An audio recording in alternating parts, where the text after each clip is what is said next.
team has dominated another like Nebraska has for 29 years, 29 straight wins. It's interesting to watch the play on the field warming up. Nebraska very confident. They've been in the big games before. There's no pressure on Nebraska in this ball game. They're very confident.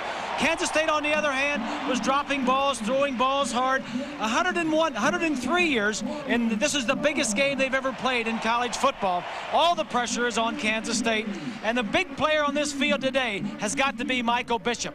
He has to shine and play well for them to win. The seniors are being introduced, and that's Michael Bishop there in the arms of his coach. Michael Bishop, the quarterback, who is starting to see the yellow brick road. Kansas State University football has had a somber time or two, many of them here at Memorial Stadium on the campus since 1924. It is still used, but no longer for football. The new K-State Stadium, Wagner Field, will be packed today, and perhaps a new attendance record. They will enlarge this stadium after this season. And part of the color today at the stadium includes this postseason gathering. They call them bowl representatives, and they're like a rainbow.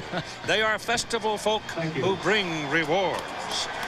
The last time Kansas State beat Nebraska on this campus was 1959. The last time the Wildcats beat the Cornhuskers, period, was up in Lincoln in 1968, 29 years ago, and this is the only time the Kansas State Wildcats have ever been #1 in anybody's poll. So from Osawatomie to Ottawa, from Leawood to Liberty, this may be a day Kansas State faithful will never forget. Bill Snyder in his 10th season, remarkable comeback for this university under the tutelage of this man. He has done an incredible job for them. Nebraska won the toss. They elect to take the football. That tells you something about their mindset, and they know full well with Martin Gramatica kicking off, they will start at the 20-yard line, 1st and 10, because 57% of his kicks go beyond the field of play. The Huskers come out along the offensive front. Chili's starting lineup. The usual locomotive at Nebraska, not running that hard yet this year. Center Josh Heskew is the leader. The leading wide receiver, Matt Davison, 28 catches, does not always start. Kenny Cheatham's out there today. You got a redshirt freshman, Eric Crouch, his 4th start at quarterback, and a sophomore, Dan Alexander, at I-back, getting his 2nd start in the ball game.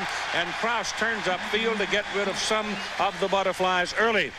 Old veteran Joel Makabeka is still there at fullback. The Kansas State defense along the front, McIntosh, Rowe, Robinson. There are 3 tackles at those 2 down spots. They're real good. A lot of people think this is one of the best linebacking units in the country. Jeff Kelly in the middle is the leader and leads the team in tackles. Secondary is good. Crouch, quarterback draw up the middle of the field. Almost popped out of there. And if he had broken free, this kid can run. He's a sprinter, and he was 1 step from see you later. The problem is he's a redshirt freshman, Keith. He's done fair this year. He's started 3 ball games and won all 3s and only completed 50% of his passes. The problem is on the option, when he runs the option, he's not real good at when to keep it and when to pitch it off yet. Travis Oakes is in there at linebacker now for Kansas State. He's missed a couple of games because of injury. It is a 1st down Nebraska at their 35-yard line. Crouch's pass is away and bobbled and caught. Caught by Lance Brown. He had trouble finding the handle, but he found it, and he will move the ball out to about the 39-yard line. You look at one of the top defenses in the nation, if not the best. Kansas State leads the NCAA in 8 or 9 different categories in the top 3 pairings anyway. And there you look at, they're the #1 scoring defense around. Ball goes to Alexander, the 250-pound I-back for the first carry across to the 42-yard line. Kansas State is 2nd in rush defense in the nation in Division 1A. Nebraska is 3rd in Division 1A in the rushing offense. So, yes, you have that old homily, the irresistible and all of that stuff. All that stuff. All right, always. Ball is on the 42-yard line, where it is 3rd down now for the Nebraska Cornhuskers.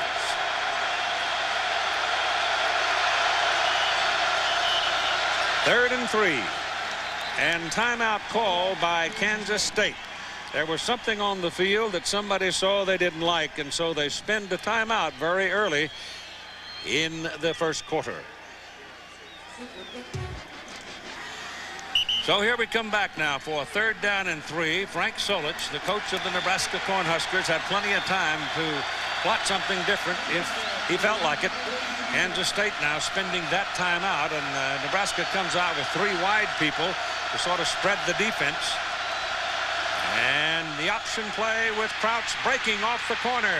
Gets a block, gets across midfield, and takes it down to the Kansas State 42-yard line before Milton Proctor finally made the tackle for the Wildcats. Eric Crouch running the option on 3rd down. Does a nice job, makes a good decision. He's going to go the other way to his right side and makes a great decision, and he's got tremendous speed. Mike Stoops, the defensive coordinator for the Cats, saying he can run. 3 carries and 31 yards in this initial possession of the game. This is Alexander. He's a load. He's still learning to play the position, but he's 250 pounds, and he is stubborn as an old oak. And he picks up another 1st down running behind big old Joel Makovica. Joel Makovica, who's now at 240 pounds, a senior, played 8-man high school football, and one of the backups at that position, Billy Legate, also came out of 8-man football.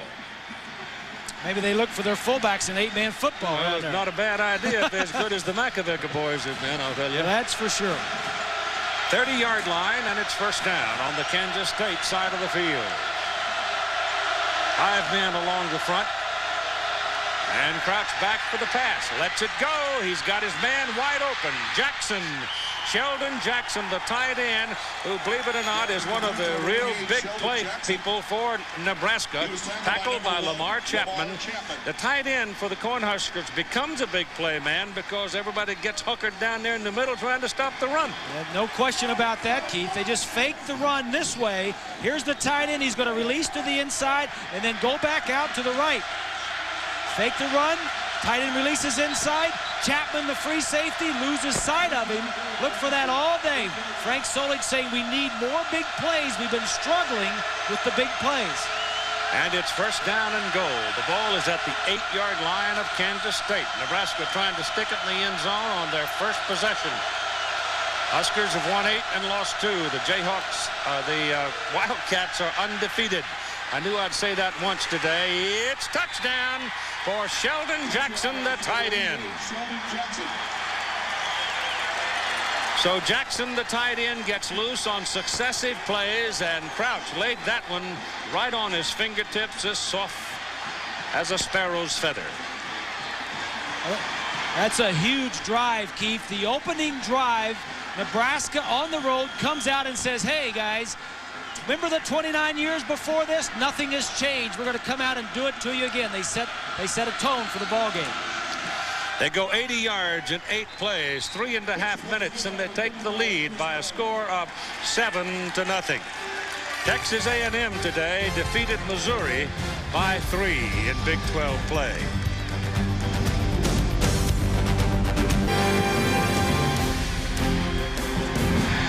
ABC Sports presentation of college football brought to you by Chevrolet Trucks, the most dependable, longest-lasting trucks on the road. Marriott Hotels, Resorts, and Suites. We believe when you're comfortable, you can do anything. Fidelity Investments, where 12 million investors put their trust. And Sears, and the Sears National Champion College Football Trophy. Aerial coverage for today's game brought to you by Tostitos, proud sponsor of the Tostitos Fiesta Bowl, this year's College Football National Championship. Ball is kicked well back into the end zone, but Frank Murphy's going to bring it out. And they'll get him at the 17-yard line. That was a big drive, opening play of the game. 8 plays, 80 yards, 3 minutes, 31 seconds. Crouch, 1st down inside the 10-yard line. He's going to fake the ball to one of his running backs. Fake right here, and the tight end's going to slip to the back of the end zone. Good play calling. Crouch with a big drive, 3 of 3 on the passing end of it. Ran 3 times for 31 more yards. That's a great way for Eric Crouch to start the ball game. And Kansas State comes out in the shotgun with Michael Bishop, the quarterback, and the main man. Pulled it out of the belly of Hickson, comes up over the right side, and the Cornhuskers go after him with some degree of ferocity. The chilly starting lineup now for Kansas State. The offensive front, they're 4 300-pounders. Little fella Randall Cummings anchors it at 270 pounds at center. Aaron Lockett is one of the wide receivers, and Lockett is small, 5'7", 155 pounds. He's hard to find, but he's harder to catch. And in the backfield, Michael Bishop is the principal man, though Eric Hickson is having a big year. And Bishop today will surely break the record at Kansas State for career total, season total offense. The defensive lineups now for the Nebraska Cornhuskers. And this is a bunch they're called the Black Shirts. It's tackles Wilkes and Kaiser, both solid. Kelsey quick from the outside. Rucker slowed some by a groin muscle problem. The linebackers, Ortiz and Johnson, each have 9 tackles for a loss. Jay Foreman in the middle has 76. And the defensive secondary, since the opener when Louisiana Tech threw against them for 590 yards, they've tightened the screws and held the opposition to a 42% completion rate. Fumble. Fumble. Ball comes loose. The Huskers pour through like water coming through a broken dam. And they're saying, we've got it. But the men in the striped shirts say, no, you don't. No, what happened there? He snapped the ball before the quarterback was ready for it. Bishop was giving Cummings hell. Cummings is the center. And somewhere along the way, they had missed connections. Oh, he decided to go up behind center. That's what happened. He was going to go from the shotgun, move back up from behind center, and when he touched Cummings, he snapped the ball. And it was laying there like a ripe plum. Told you, the nerves are on, all wearing blue shirts right now, purple shirts right now. Joe Walker, who is a pretty good punt return man himself, waits for the ball and penalty flags fly. And you're probably going to get a call here against Kansas State.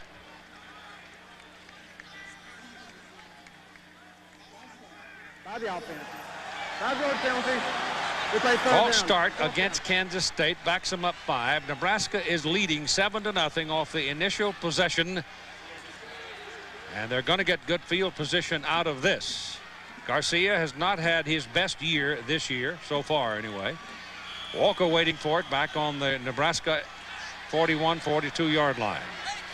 The wind is going to be at the kicker's back. Well, the guy he's kicking it to has already returned one, a punt return for a touchdown this year. Snap is good. Pressure comes. Not a very good kick, but it'll take a good bounce for him probably, and it bounces straight out of bounds. So they're going to have the ball somewhere in the middle of the field. So the Huskers are cooking. Our colleague Lynn Swan is not with us today. He's in hospital. He feels poorly. He's had some stomach pains, and they're searching now to determine exactly what it is. But it is he's not in any kind of a critical circumstance, but he's not feeling well enough to work, and we miss him. So Swanee, I hope you enjoy the ball game today, pal. From the 49-yard line for Nebraska on their side, Crouch pitches back to the big back, fumbles the football. Kansas State gets it right back. And doing the work for us from the sidelines today, replacing Lynn Swan, is Steve Cyphers.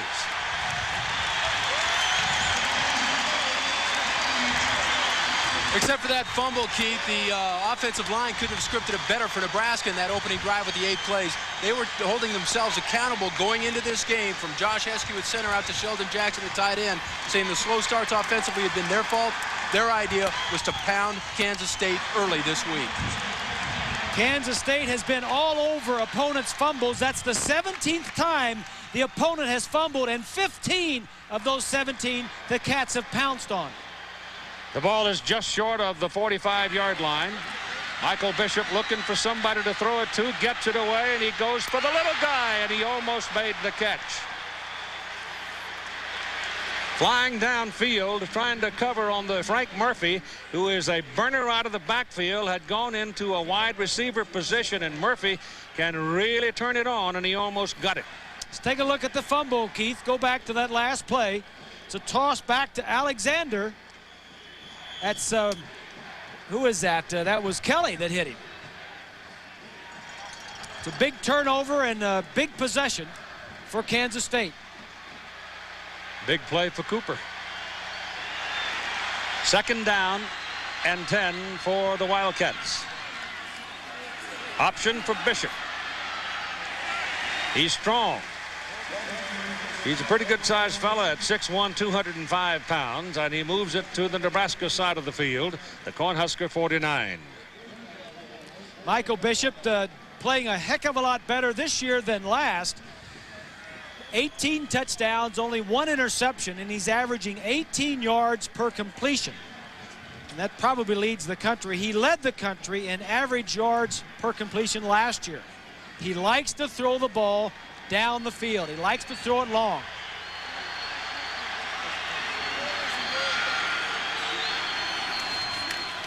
Bishop still got it.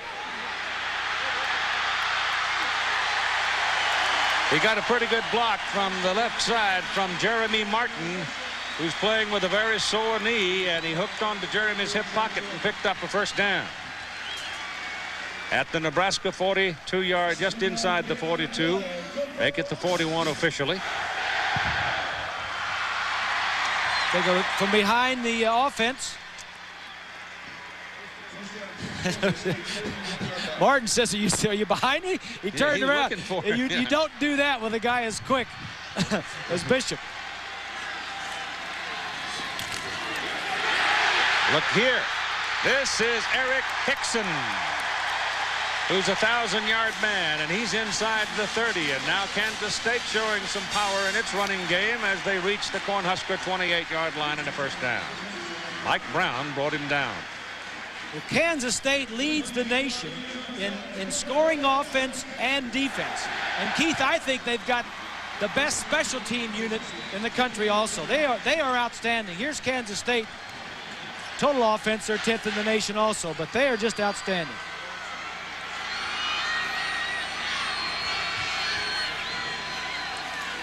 Bishop pitches the ball back to Hickson. Bishop took a hard hit, and Hickson will get around the corner and get something out of nothing. Brian Gouldsby, the fullback, a 250-pounder, was leading the play blocking.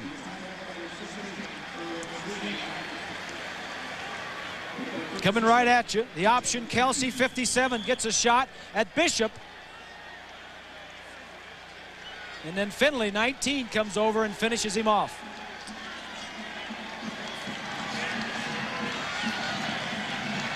Hickson out of the ball game for the moment. See his career totals at Kansas State. 2nd down.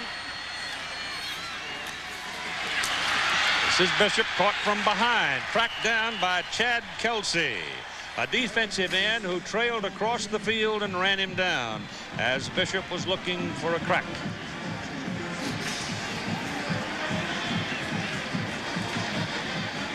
Keith, the right tackle and guard are going to pull. Both of these guard and tackle. Watch Kelsey. When those guys pull, watch him chase the ball down as Bishop will fake it to the running back. And then Kelsey, the defensive end, just has enough speed to run him down. So it's 3rd and 7. Bishop to throw it. Throws a bullet. Pass is completed to Darnell McDonald. And he is at the 10-yard line for a 1st down. And it'll be 1st and goal for Kansas State. Well, Bishop is going to be looking at a lot of single coverage in that secondary of the Cornhuskers. They're all going to be up there to stop the run. The middle receiver goes out. McDonald just runs a curl to the inside, and that's going to be what he's going to be looking at all day, single coverage. And they're going to pick on number 16, some Erwin Sweeney. I think you can expect that. Hickson, pretty good feet. He didn't get much out of it, but he could have lost. He got 2 yards, and it'll be 2nd down and goal. They're looking at Erwin Sweeney, number 16, in that secondary because he is a sophomore. Bill Snyder came here, and this program was in the doldrums. And shortly after he had agreed to come, here came Dr. John Weefald as the new president. And he went, the two of them, the whole group went to work with renewed interest in everything. And they're making this into quite a university. Down at the 10-yard line, and a penalty flag is thrown. A loss on the play of 1.5 yards or so. The referee is John Lewis, and he indicates holding. Bob Holliday's the umpire. Al Green, the head linesman. Mike Liner, the line judge. Greg Burks, the field judge. Butch. This is an ABC News special report.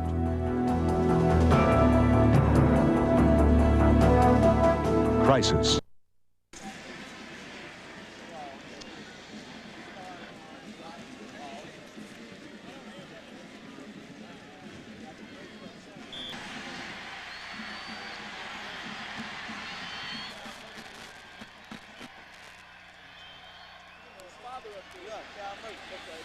It was a 12-yard penalty from the spot of the foul. That pass is completed to Darnell McDonald.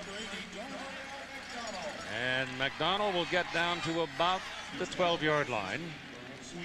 And they'll be looking at third. Third and goal from the 12. Nebraska is leading 7-0 with 4:22 to go in the first quarter.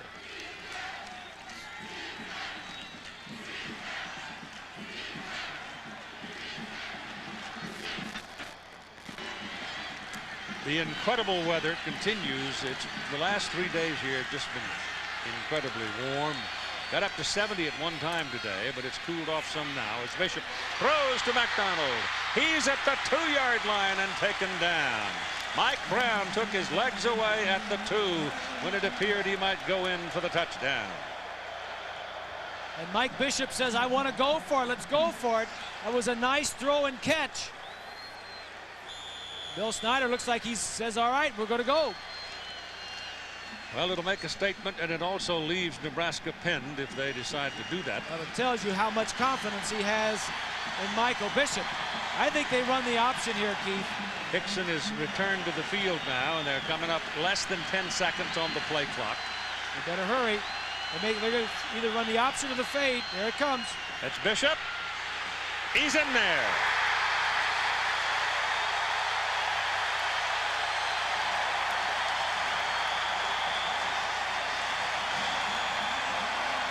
The 2 key blocks for Michael Bishop were thrown by Eric Hickson, the running back, and Justin Swift, the tight end.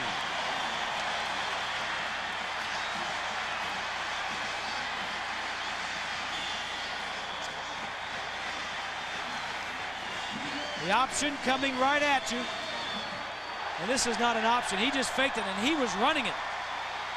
Bill Snyder. Was a tailback in a single wing. Exactly. He was the 4th running back in that backfield. The extra point. Penalty flags all over the place.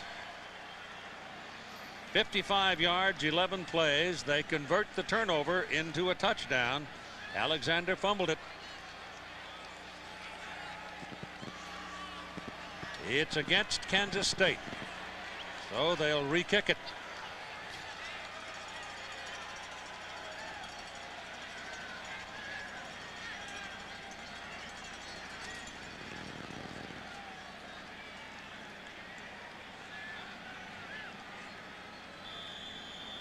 Ball is on the 8-yard line for the extra point try now. Gramatica with Garcia, the punter, holding. Distance is not the problem here.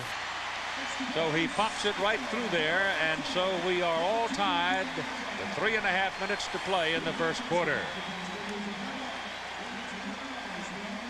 Tied the score at 7, and this is what you missed. Well, after the turnover, they got the takeaway, and on a blitz crossing route by McDonald, got it down to 4th and 3 on about the 3-yard line, and Bill Snyder never wavered. Little fake, and Bishop just takes it himself and gets in the end zone to tie the score. After a penalty, they converted the extra point, and thus we're all even at 7-7. 3.5 minutes to play in the first quarter. So Kansas State picking up Dan Alexander's fumbles. Go 55 yards in 11 plays. That was a big drive by Kansas State, Keith. If Alexander doesn't fumble the football, Nebraska's at the 50-yard line, moving down again. Martin Gramatica will kick it off with the wind, and I don't think there will be a return on this. Nope. Got through the goalpost, didn't it? Yep.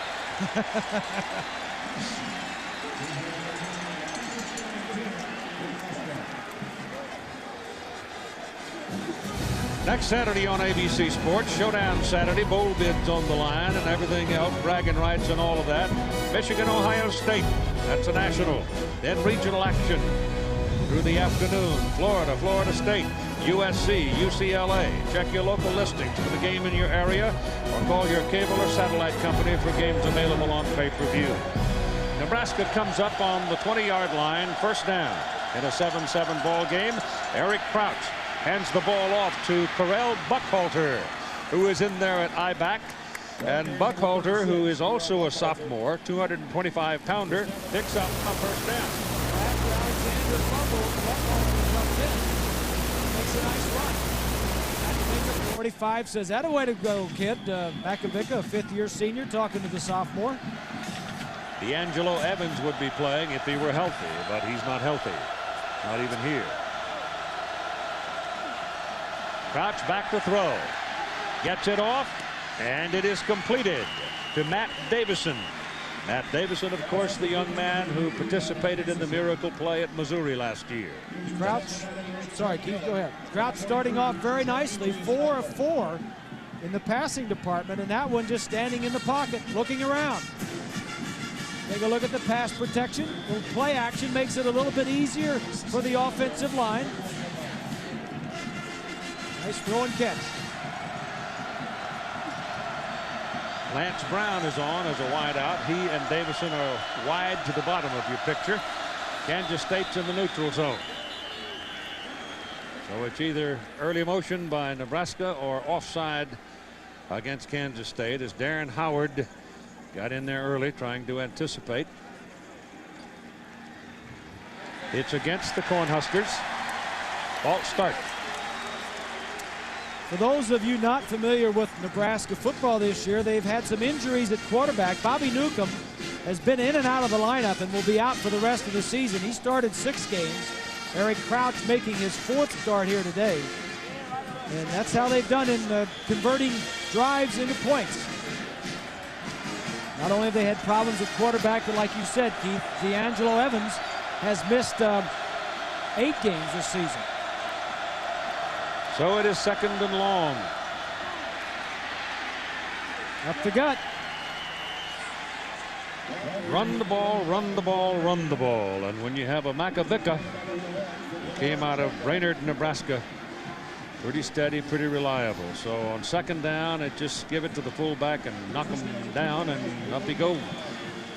Well, Makovica is here, and watch the center of this defense is nobody's going to be there. It's a spread defense. No lineman is there. They've used this a couple times. I haven't seen this. I think this is a new defense that they're pulling out to stop the option, and a nice check by Crouch to give him the ball right up the middle. First down at the 48-yard line of Nebraska. Crouch trying to turn it back into the middle and found the daylight. And he picks up a first down at the Kansas State 38-yard line. Joe Bob Clements, the tackle. Any option offense has got to have a quarterback that can run the option and run it well. And Crouch is running it better today than he has all season. Well, it's his 4th start. He's beginning to learn how. Yes, sir. He's wearing the number of a pretty good option quarterback from last year, Scott Frost. He's now playing defensive back. He's with the Jets, isn't he? Yes, he is. Bill Parcells' team. Yep. First down on the 38-yard line.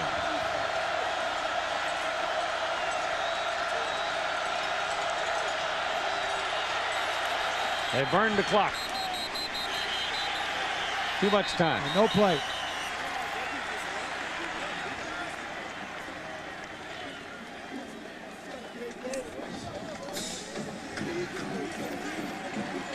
That'll cost them 5. Nearing the end of the first quarter. kind of interesting that immediately, I mean absolutely right behind the Nebraska bench, the Kansas State band.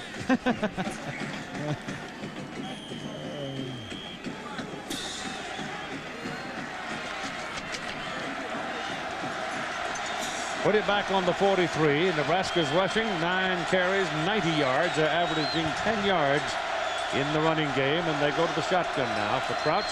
He just takes off, and a terrific play behind the line of scrimmage by Joe Bob Clements keeps it from being a pretty good size play. Clements penetrated, got one leg as he went by.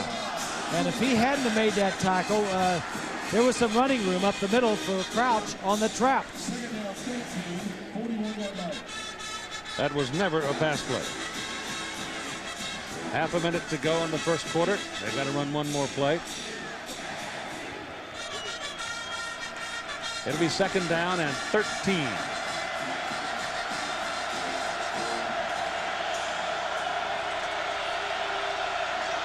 Got to burn the clock again, and they did. Didn't call it though. Yeah, they did. There's a flag across the way. That's going to cost them 5 more yards on burning up the 25-second clock.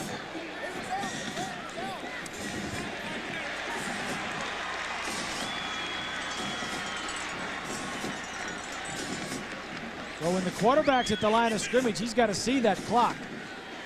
It's right at the end of the field. He can see it very easily right between the goalposts.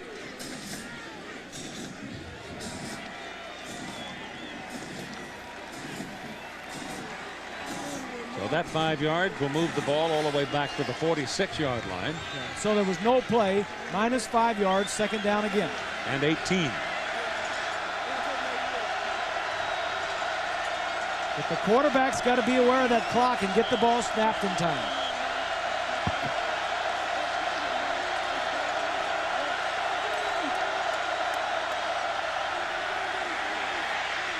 Ball dropped. Buckhalter dropped the football. Threw it right to him. It was a good pass.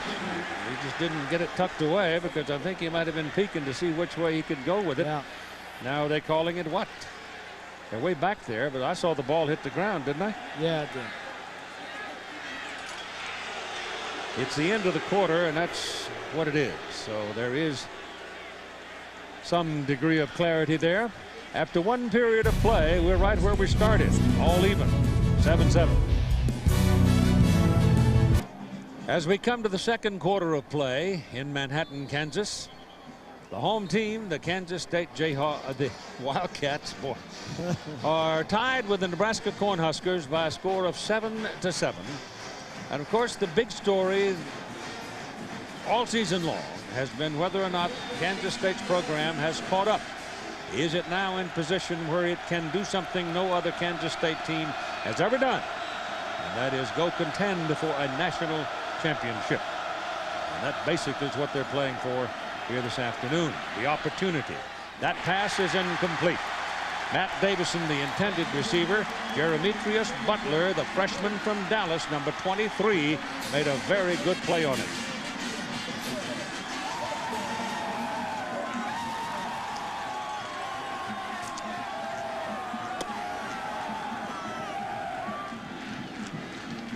Now here comes some excitement. David Allen, who leads the nation in punt returns, is waiting to receive Bill LaFleur's punt. He's averaging 23 yards a punt, which is amazing, and he's run 4 back for touchdowns. LaFleur hangs it very high, and it takes a sideways bounce. Great kick. And the Cornhuskers will kill it down around the 3-yard line. Great kick by LaFleur. One of the knocks against Kansas State this year is the fact that they have not played a tough schedule. Here highlighted are their 3 non-conference games. Look at the score of those 3 games. Aside from that, only 2 other teams have winning records, Texas and Colorado, which they barely beat Colorado. They don't play A&M in their conference, and they don't play Texas Tech. Their strength of schedule ranking among all the other teams is 79th in the nation. With Texas A&M beating Missouri today by 3, they may play them in the Big 12 championship game. Yes, they may. This is Eric Hickson carrying the ball for the Wildcats, and he's across the 10 and out to the 12. They've got to go to about the 16 to get their first down, where the contact with the ball was first made. We talked about the Wildcats being a little bit nervous in warming up. Everybody was throwing the ball too hard, catching it, not catching it, dropping balls, a little bit excited. I think they're settled down now, Keith. They've been knocked around enough. One quarter, they had a couple of give and takes. They're ready to play some football. This possession officially started on the 6. Michael Bishop's pass drilled into the breadbasket of Aaron Lockett. Number 22, the little guy, 5'7", 155-pound freshman. The ball goes to the 20, and it's a first down. When you said drilled, you called it correctly. Michael throws a really hard ball. And if this little guy catches it with any open area, he might be gone because he can flat out run. So could his brother, Kevin. Yes. Who played here and still holds all of the receiving records. Hickson, out of bounds, right about the 20-yard line.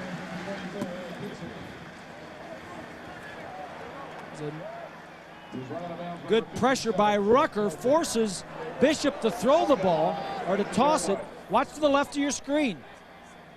Rucker gets in there, forces Bishop to throw it before Hickson is ready for it. And he makes something out of a play that could have been a big negative. They'll give him the 19 on the play. And it'll be second down 11.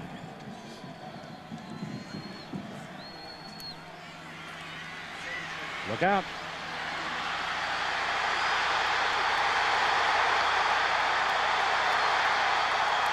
All the way to the 31-yard line, where Mike Brown finally brought him down.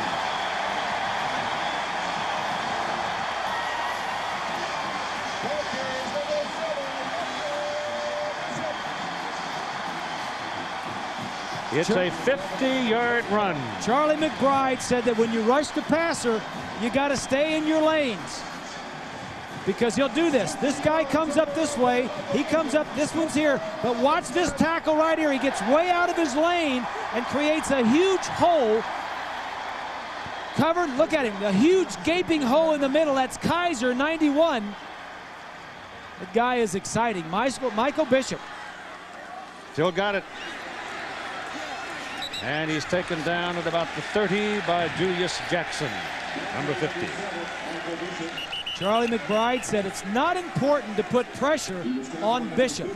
It is important to keep him in the pocket, just to get a push up from the defensive tackles, so he's thrown out of a canyon.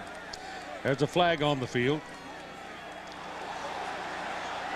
You got a face mask call. You saw the numbers on Bishop. Remember now, he's a 2-year man. He came here from Glenn Community College in Texas. Think what he might have been if he'd been here 4 years. In the 2 years at that community college, he won 2 national championships and never lost a game. Personal foul. They're still in face mask by the offense. That is a face mask call on the offense, as indicated by John Lewis, the referee. So they will lose some of that precious real estate. In fact, quite a bit of it, as it comes all the way back to the 44-yard line.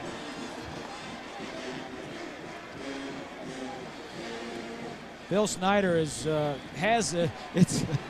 understatement to say that he has his thumb on every element and every area of this program. I mean, he is a control freak and really has done very well with it. I mean, nobody can complain what he's done here.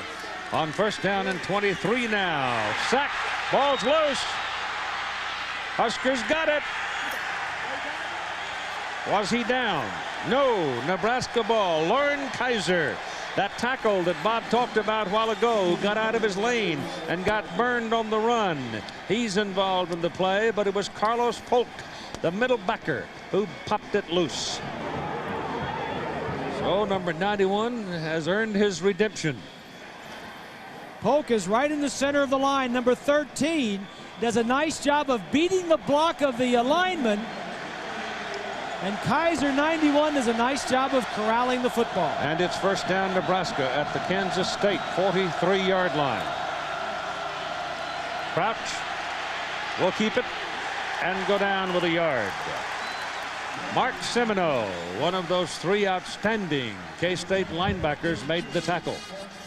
Michael Bishop is very intense. He's a tremendous competitor, even to a fault. Sometimes he wants to win so badly that if he's doing his best, he wants everybody else to do their part. And when somebody misses a block, he's in their face. And we can see right there, this is his second year at Kansas State, and he's walking around talking to different guys. Call it second down, long 9. Wants to throw. They chase him out of the pass. And they take him down at the 45-yard line for a loss of about 3 yards. Jeff Kelly, the middle backer, and Darren Howard, the defensive end, are the people. Mike Stoops, the defensive coordinator, talking about Jeff Kelly to us yesterday, said this guy plays downhill. He's always going downhill. He has led this team in tackles each of the last 2 years. And it's a good thing that that ball wasn't thrown. That was a play action pass. There were some receivers open downfield.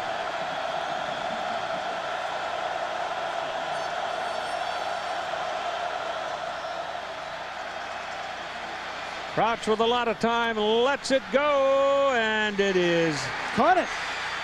Caught the ball. Kenny Cheatham reached up one-handed and reeled it in for a touchdown. Holy cow. Unbelievable. Lamar Chapman was all over it. Just a great throw by Crouch.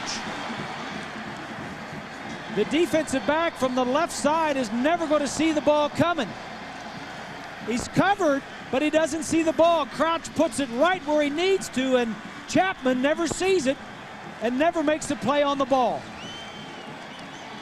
He was in his shirt, but he never saw it. And Crouch never saw it either. I don't think he was pulling himself up off the turf. Down. Yeah, the kick by Chris Brown is good. And at 11 minutes to go in the first half, Nebraska goes back to the lead, 14-7. Eric Crouch having a day, and on a couple of times it's been only a step away from turning into the big play himself. He came into the game with only 1 touchdown on the year. He's already thrown 2. Bobby Newcomb, who would have been the starting quarterback had he stayed healthy, he's here today and on the team sideline. He's facing some rehab with a posterior cruciate injury that keeps him off the field. He's a spectacular performer himself. But Eric Crouch is doing very well, thank you. Both teams doing a nice job of, there's a look at Bobby Newcomb right there. Doing a nice job, both teams, of getting a turnover, a takeaway, and converting it into points. All right, return time now for Kansas State. Frank Murphy is a running back and sometimes receiver. And this ball with the wind at his back, Chris Brown knocks it well beyond the field of play. And we have 10 minutes, 56 seconds remaining in the first half. ABC Sports presentation of college football brought to you by the new Dodge. It's about change. BF Goodrich Tires, take control. Tostitos, proud sponsor of the Tostitos Fiesta Bowl, college football's national championship. And Pacific Life, strength, knowledge, experience. Use the power of the Pacific.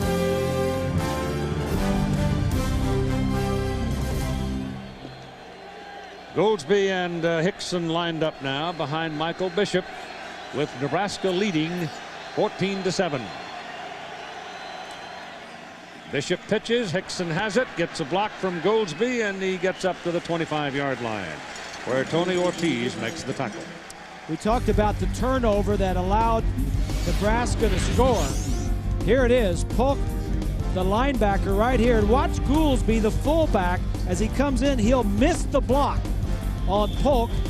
Polk gets around him, and that's why you saw Bishop on the sideline getting in Goolsby's face and talking to him, firing him up and says, you got to make those plays. Hickson again, good hole over the left side, good run by Hickson for a first down for the Wildcats out to the 32-yard line.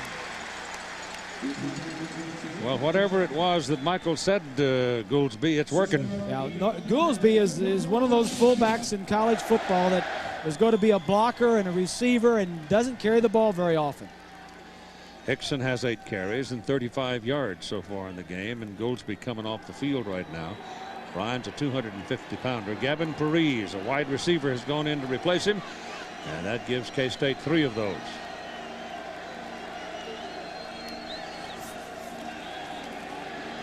Bishop has good protection. The ball is thrown down the middle of the field, and it is caught, and there are 2 penalty flags on the far side of the field, and it might have something to do with McDonald and Sweeney.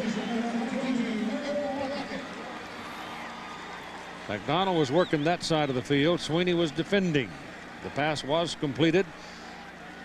It's against the Cornhuskers, and they'll take the play and move the ball down the field.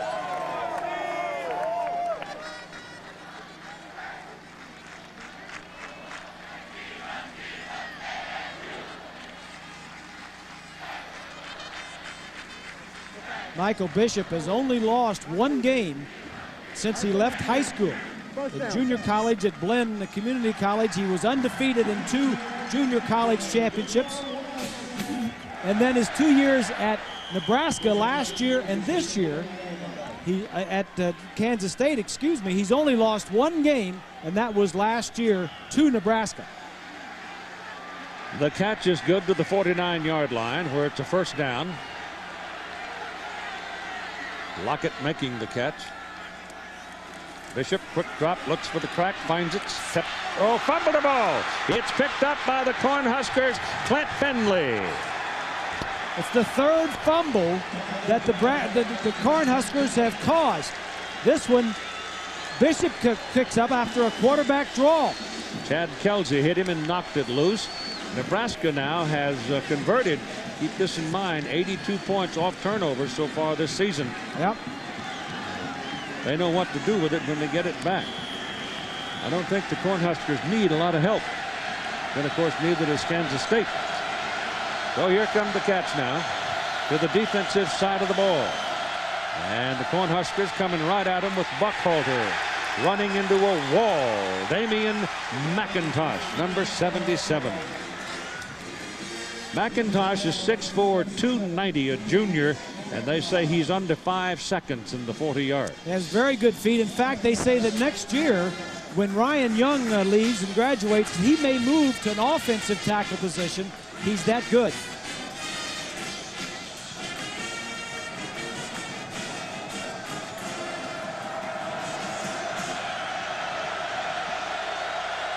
Good offensive tackles are at a premium most days.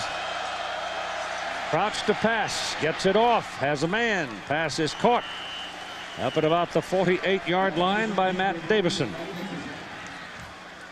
And that's a first down. Let's go back to the last play. Here's a quarterback draw. Go ahead and roll it. Kelsey, number 57, is going to come back and make the play. Here's Kelsey. Quarterback draw. Kelsey sees it. That's the 2nd time that Kelsey has made a nice play by staying and hustling and running after the play. 1st and 10 on the 48. Pitch back. The eye back. Buckhalter picks up about 3 yards.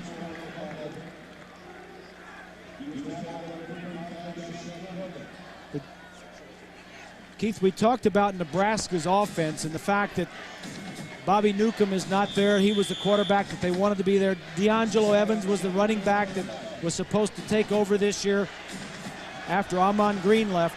Both those guys are not in the lineup. And also, I think the biggest change is the offensive line. They had 6 fifth-year seniors that graduated from last year's team, and they have not replaced them in that offensive line.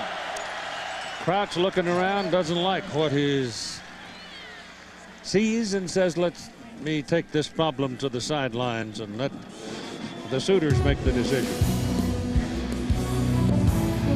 Trivia question, and the question this week: which team last led the nation in scoring offense and defense? We're told that Andre Rowe has left the field of play and gone away to the locker room. Why, we don't know.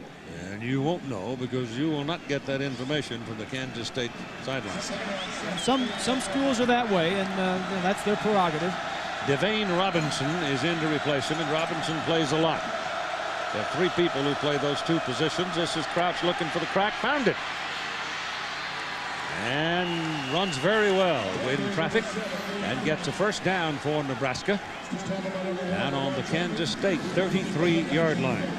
Eric Crouch came into this ball game averaging 55 yards per game on the ground. This is just a straight draw.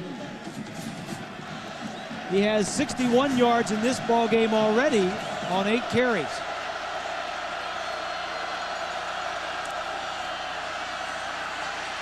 Pass down the middle, completed. Inside the 5 goes Chevin Wiggins, the wingback. Wingbacks at Nebraska block. And once in a while, down the middle they go for a play like that. And he is an excellent blocker.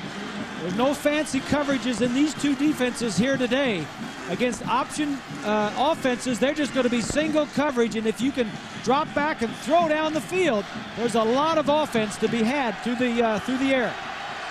So it's first and goal for the Cornhuskers at the 4-yard line of Kansas State. It's Buckhalter, and he'll get a yard. On the bottom of it is number 40, Jared Cooper. Kansas State, normally one of the best defenses in the country, has given up a lot of yardage so far here today. They've already given up 237 yards, which is more than their average for an entire football game. And again, Keith, I think we have to go back to the people they've been playing. I'll tell you what I can see here, and they've got to be careful about it, and I'll bet you it's worrying the Kansas State coaches a lot, that they're starting to lose something along the line of scrimmage. It's Crouch trying to cut it back inside, and they bring him down at the 1-yard line. And it was a good stiff lick laid in there by number 49. It's Cooper. Cooper, number 40. Yeah. And Darren Howard, 49. The offensive line has been the worry of Nebraska all season long. But I thought in the Iowa State game last week they were beginning to come together a little more and a little more. Good point. This is the 11th game of the season. So they've been in there for 10 games. It's 3rd and goal. Crouch keeps, dives, and they don't give it to him. Damian McIntosh shoved him back and kept him out of the end zone. This Cat defense leads the Big 12 in every defensive category. You just don't run the ball in very easily. On 4th and goal, here comes the kicking team. Take your points. So it was a stout stand by the Wildcats as Nebraska had it 1st and goal on the 4, and it's not often you see the Cornhuskers turned away with a 1st and goal inside the 5. The kick is an 18-yard field goal try that is good. And it becomes 17-7 Nebraska with 4:55 to play in the first half. And I think you're right on the call. You take the points, Keith. This is a great defense in Kansas State. Get on the board. An explosive offense. That can do you in. The coach of the Wildcats. Incidentally, to flavor this circumstance, 17-7 a bit for you, Kansas State, leading up to this ball game, had outscored the opposition 259-33 in the first half. That kick is way beyond the field of play. So this is a different circumstance for the Wildcats. Now they've got to come from behind, and they have not trailed this season. Sunday live at 8:15 p.m. Eastern Time on ESPN. Sunday Night Football, the Chicago Bears against the Detroit Lions. That's Barry Sanders you see there. This is Terrell Davis, and he's the big thumper for the Denver Broncos, who will be up the road in Kansas City against the Chiefs on ABC Sports Monday Night Football at 8 Eastern Time. Bubby Brister taking over for John Elway. Fellow named Greasy backing him up. Pretty good Kansas City defense, too. That's right. Michael Bishop runs away from the pressure, gets his pass off. He's thrown it a mile. He's out there. It's Lockett, the little man. What a big play for Kansas State. They go down 17-7. Irwin Sweeney saved the touchdown. They come back and go 61 yards on the first snap. We mentioned that Michael Bishop likes to throw the ball down the field. They had fumbled their last 2 possessions. It was time for him to come out and just air it out. It was an out and up. Lockett going to go down and run it out and up. That's why he's opened as far as he is. And this kid can run. Big play. So it's first down for Kansas State now at the Nebraska 20-yard line. Not much happening on that one. Sometimes Michael Bishop gets so jacked that he throws that ball with such velocity. Oh. I remember John Elway used to put the X on guys at 25, 30 yards.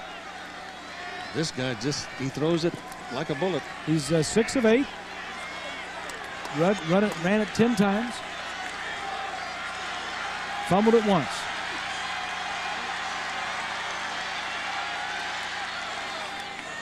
Bishop's got it.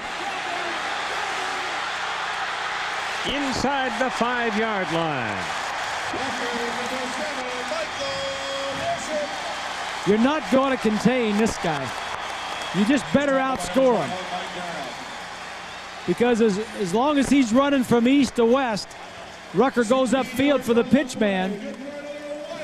I mean, this guy is just exciting. He could be a running back. Keo Kramer was the fellow who saved the touchdown. He's looking up. He's looking around. Who did I run over that time?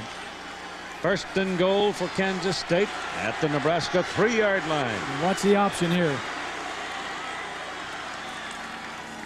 Bishop keeps it, cuts it back inside, and gets to about the 1 where he runs into Mike Rucker.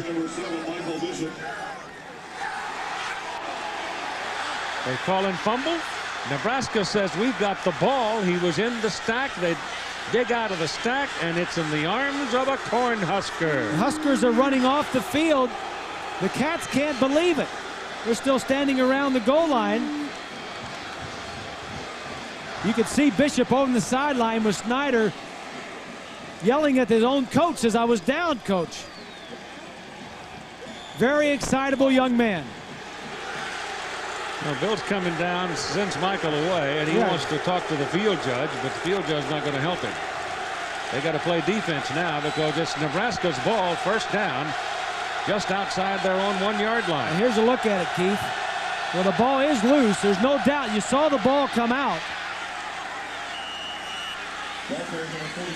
Makovica carried on that first snap and gets it out to the 9.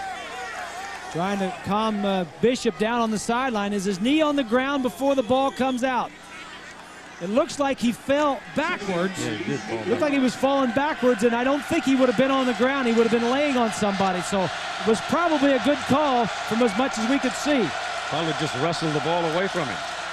Crouch keeps it. Penalty flag goes down, and Crouch is stopped at about the 10. I think what Michael was telling his coach is I was down, meaning I was down on somebody's body, but I don't think he was down on the ground. No, he wasn't. Couldn't have been. There's a pile there. And the penalties against Kansas State here. Well, that's the 5th fumble and the 3rd turnover for Kansas State. 3rd fumble by Bishop. Though it didn't appear to be so much a fumble, at least in his mind, that somebody took it away from him and he thought the play was dead, I suppose. The foul. Offsides by the defense. 5-yard penalty from previous spot. Replay the down. So an offside penalty against Kansas State will give Nebraska a first down out at the 14-yard line. That's a pretty hefty call right there. Now the Cornhuskers got a little room behind them. Stadium got very quiet here for a moment. Ball is given to Buckhalter. And he's down just about the line of scrimmage. Solid tackle by Joe Bob Clements. Jared Cooper has got his helmet in every play. That's strong safety. Yeah, Michael Bishop has just been really venting some emotion and some steam on the sideline of disbelief and going from one person to the next saying, I was down on the ground, I didn't fumble the ball. 2nd down and 9. Crouch still got it. Running behind Makovica. There's not much there. Devane Robinson in relief of Rowe at that tackle spot in the middle of the melee, making the stop. Put it at the 16-yard line. Make it 3rd down and 8. And a timeout is called by Kansas State. Time remaining in the first half now, 2:13. With 3rd and long coming up, the Wildcats want to hold Nebraska down here and make them kick the ball to get some field position out of it. And they've made a lot of teams punt, Keith, throughout the year. And they have a punt returner, as we mentioned earlier, who can do some damage. Earlier we asked you the Aflac trivia question, which team last led the nation in scoring offense and defense, and the answer is Florida State, 1993.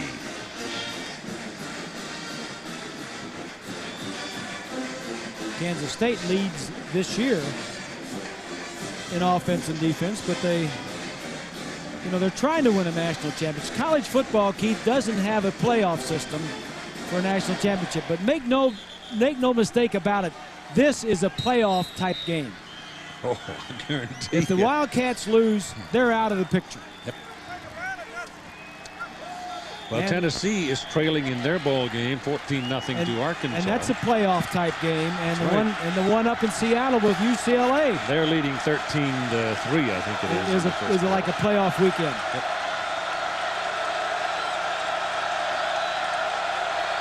Wisconsin lost today to Michigan. Crouch almost fumbled that football. That thing almost crawled away from him. And as a result, there's nothing to the play, and it'll bring up 4th down. And again, Kansas State's going to call a timeout to save all the precious seconds they can. That means they're going to get the ball, however, with no timeouts remaining. But in college football, where you can stop it with a 1st down, I think that's a great call. You still have 2 minutes and 5 seconds on the clock. What Nebraska and Frank Solich has to decide is whether you're not going to kick this ball to this David Allen, who has run 4 punts back for touchdowns, or whether you're going to kick it out of bounds. Well, the wind's at LaFleur's back. The last kick he had was a 41-yard net kick, which is pretty good. But he was kicking inside the 20-yard line, and he did a nice job with it. So now it's decision time. Do they give him a chance at it? Or do they take a chance by letting him have it? I saw him out here at practice on Thursday, and he is really excited. He's a blur. I mean, he can catch the ball, and he can go. All right, David Allen, number 32, waiting, and Bill LaFleur to do the punting. And it's a beauty.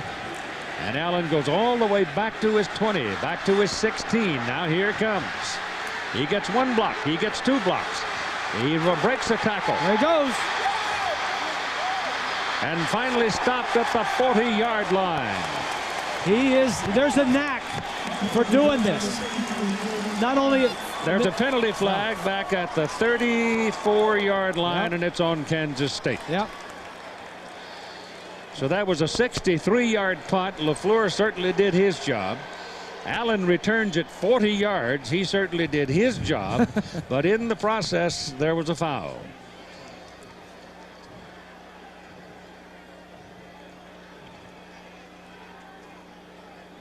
There's been some huge mistakes by Kansas State in this game already, Keith. The foul. Illegal block in the back. This by the receiving team. This is a huge foul. Penalty from the spot of foul. Let's take a look and see if we can see it. Block in the back, top left of your screen, right there. That may have been it. There it is, right there. Ever since they freed the arms for blocking, let them start pushing and shoving. Yeah, this has become a prevalent foul. A lot of times it's just a push in the back. That's why it's not clipping anymore. It's just a push in the back. So instead of being down on the 40, Kansas State will start from their own 24. Michael Bishop looking around, throws the ball out of bounds. Incomplete, intended for Darnell McDonald. Frank Murphy is out on the field now, and he primarily, I think, may be out there as a wideout because he can travel too. Skate America tomorrow at 4 Eastern, 3 Pacific on ABC Sports. Thrifty Car Rental, Skate America International from Detroit, Michigan, with Elvis Stoico, Michael Weiss, and Alexei Yagutin among the skaters in the men's competition, followed by the pairs. That'll be the first major international competition of the season. 2nd down and 10.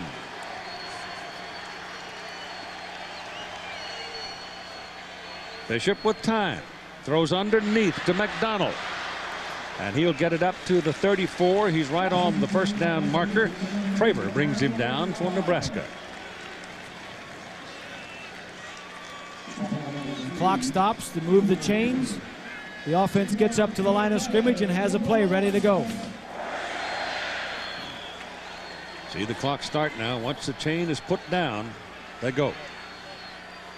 Bishop out of the shotgun, gets some pressure, runs away from it. You cannot go straight at him. That pass is incomplete. Defending on the play is Brown against Paris. Ralph Brown, number 22, the corner on the boundary side, making the play. I don't think there's any way that one guy, especially a defensive lineman, can go one-on-one with Michael Bishop and bring him down. You just have to corral him. Yep. And just kind of position yourself and keep him in the pocket.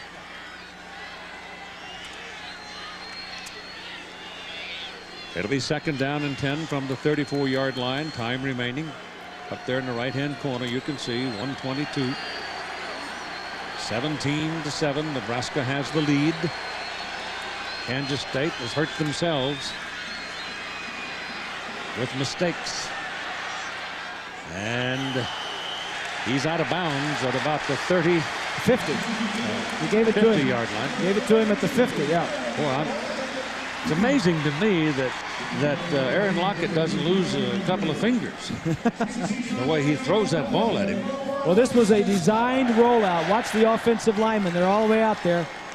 He throws it at the last minute, and Lockett does a nice job of keeping his feet in. He didn't need 2, but he kept them both in. One might have been out. Kansas State has probably, well, they do have the Lou Groza award winner from last year, Martin Gramatica, the field goal kicker. They're on the 50-yard line. They don't have to go too much further before he's in range. He's got a 20-mile-an-hour wind in his face. He kicked a 65-yarder earlier this season. Downwind. Bishop leaves a bunch of bodies in his wake. That's a penalty flag. They're going to flag Joe Walker on the play and give Aaron Lockett the catch.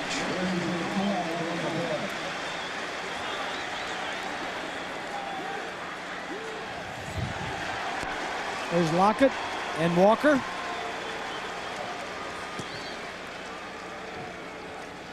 Yeah, that was close, but I think it was a good call. I mean, how much grit is a guy that size, 5'7", 155 pounds, got to be going down the middle in traffic making plays like that? He's a tough guy. He's tough. Yes, he is. Wildcats moving this ball down steadily. This drive started on their own 24-yard line. Now they're inside the Nebraska 40-yard line.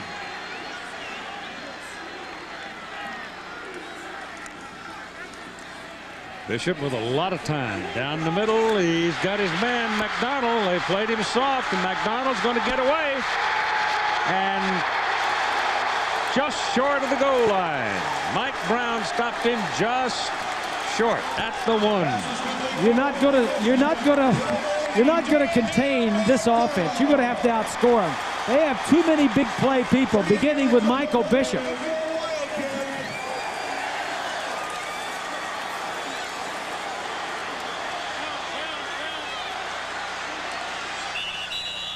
Bishop comes quickly to the line of scrimmage, slams the ball in the turf to stop the clock so it can have the full 25 seconds.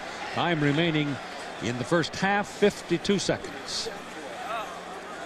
Now they don't have a timeout here. Nope. Bishop's going to the sideline as if he's got a timeout. Once they start that clock, the clock starts running now, and they need to get back in the huddle and go. There's a look at the last play. It was a rollout to this side, to the right side, and throwback, and then McDonald does a nice job with it. All right, 1st and goal from the 1 for K-State. Bishop dives at the goal line, and he's in there. Touchdown.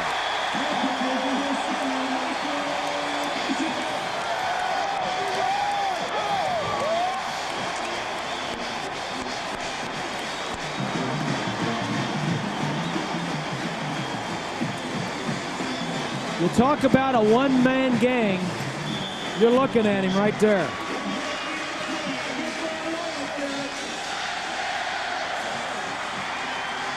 Martin Gramatica in for the extra point now to make it a 17-14 halftime.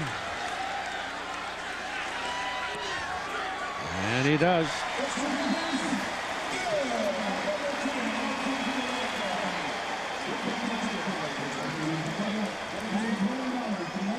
Bishop is 6'1" and 205 pounds. Looked like he kind of slipped. He may not have gotten there, but they gave it to him. He slipped. The offensive lineman didn't get a good push, and he slipped. There's the numbers on Bishop in the first half: 186 yards passing and 82 yards more on the ground. 7 plays, 76 yards. They only took 57 seconds to get it done.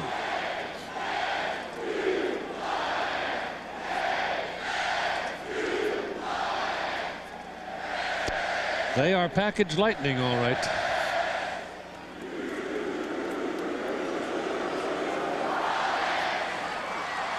First time I've seen a Kansas State football team. Can't remember.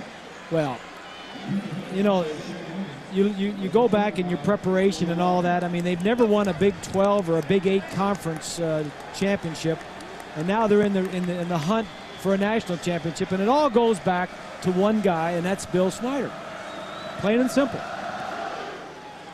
Kick into the wind will be short of the goal line at the 5. It is Chevin Wiggins.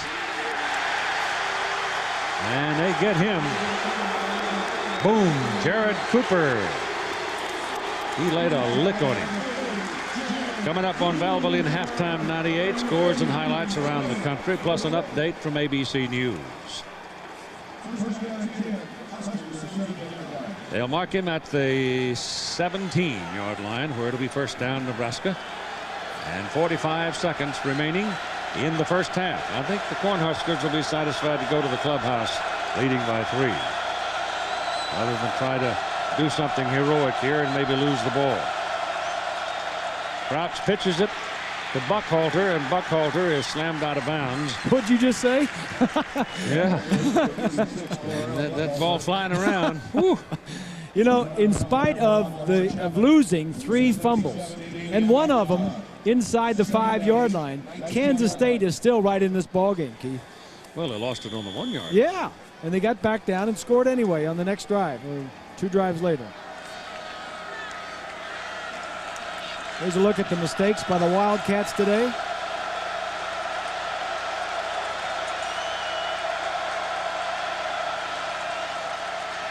That's pretty secure. Joel Makovica banging into the middle. Kansas State cannot stop the clock. They do not have any more times out. And the clock is rolling now, and all Cornhuskers have to do is snap it one more time. Well, they don't even have to do that, Keith, because the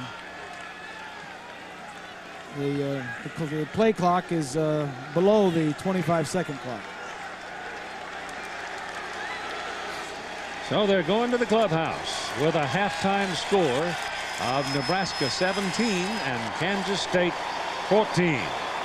So this team in purple that had been so dominant in the first half and is trailing for the first time this entire season at halftime by 3 points. Coming up next, Valvoline Halftime 98. That Nebraska had won the toss and took the ball. Well, it turned out not to be so. And now Nebraska will get the ball to start the second half of play as Kansas State will kick it away from the 35-yard line. What happened was Kansas State won the toss and elected to defend wanted to win. Chose the win, yep. So it's the choice of Nebraska this half, and they decide they want the ball. So they get the ball starting both halves. Well, the quarterbacks have been the story, and Eric have kept Nebraska in the ball game. Chad Kelsey, 57, coming up from the blind side to knock that one loose. And then here on the goal line, the third one comes out, but Michael Bishop has been the guy. All right, here's the first snap of the second half. Go to Buckhalter, who's in there at the I-back spot for Nebraska, and he gets about 3.5 yards on the carry. Let's take a look now at the Morgan Stanley Dean Witter first half stats. Well, it's been turnovers have been the story. 3 turnovers by the Kansas State Wildcats led to 10 points for Nebraska, and that 1 turnover by Nebraska led to 7 points. 303 total yards for the Wildcats and 255 for Nebraska, so a lot of offense. Second down and 7. And Crouch rolls to throw, gets his pass away, and it is incomplete.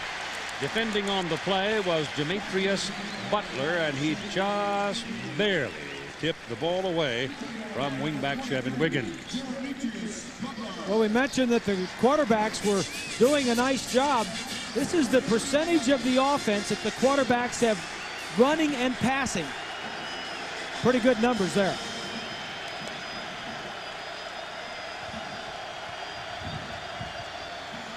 It is 3rd and 7 from the 23 for the Cornhuskers. Working into the wind. They'll have the wind at their back in the 4th quarter.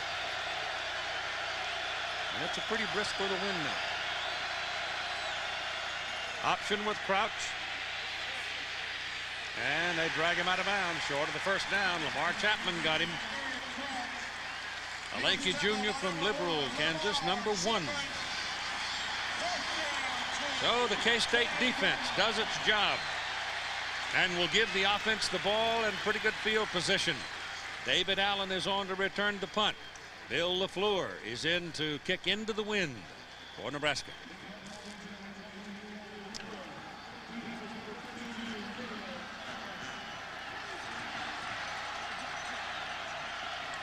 High snap, come after it, kicks away, low driving kick into the wind. Allen at the 30. There's no return here. They tried to block this one and almost did. All went after him. Nebraska had 2 punts blocked last week, so Kansas State trying to get it. Now Steve Cyphers. Keith, talking to Frank Solich going into the locker room at the half. 2 points he wanted to make to his team. One, offensively, they had to start running the ball again. They were having too much success passing and were ignoring the run. Got to get better in the second half. Defensively, they got to stop the big play, though he didn't say how he was going to get that done. Well, it looked for a time in that second quarter that Nebraska might be getting the edge at the line of scrimmage, but a couple of big plays turned that around. And when you got the ability to make big plays like that and don't have to sit down there and grind it out, it doesn't make all that much difference. And back goes Bishop. He's firing down the middle for Lockett, and it is incomplete. Lockett pleading his case and won't get a call as Erwin Sweeney this time wins. Yeah, and that's a nice play by Sweeney. Nice call. The throw was there. The play was there from behind the quarterback. There's nobody in the center of the field. That's a nice play. I was watching from the sidelines. I don't know if you could tell it from there, but he stuck his hand in at the right time, knocked it away. But it was a good call. They've been on him. They've been picking on him, and he's lost a couple of times. Well, they shouldn't go away from it because it was there. Throw it again. 2nd and 10.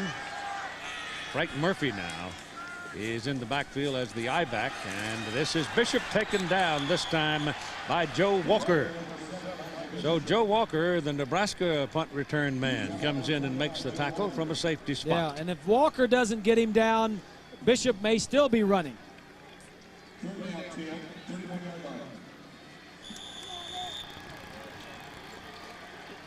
Bishop looked a little tender, did he? And McDonald playing on artificial surface here. May get a little more quickness out of it, but sometimes your foot will stick and you'll feel a little tender. It's 3rd and 10. Bishop throws. Pass is knocked up in the air. Incomplete. It'll be 4th down. Yeah, Ralph Brown slapped that one away. Yeah, and that ball was thrown right to Ralph Brown, Keith. Michael expected the receiver to be a little bit further upfield and just threw it before he looked at him. Darnell McDonald was the man in the neighborhood. So now here comes Garcia in to punt for Kansas State. And going back is Joe Walker for Nebraska. Garcia hasn't had much work today. Only one punt, 40 yards. Under last year's average.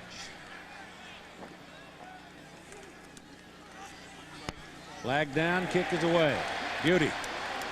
Well, he got all of that one, and Brian Walker lets it go past the end zone. But remember, there's a flag back up at the line of scrimmage. John Lewis is the referee. Well, they might want him to punt it again. I think I'd have him punt it again. False start. So that'll move the snap of the ball back to about the 25-yard line. It's up to Frank Solich to make the decision. It looks like he may be willing to take it at the 20. Illegal formation by the kicking team. Not enough men on the line of scrimmage. It has been declined. Yeah, First he'll down. take it at the 20.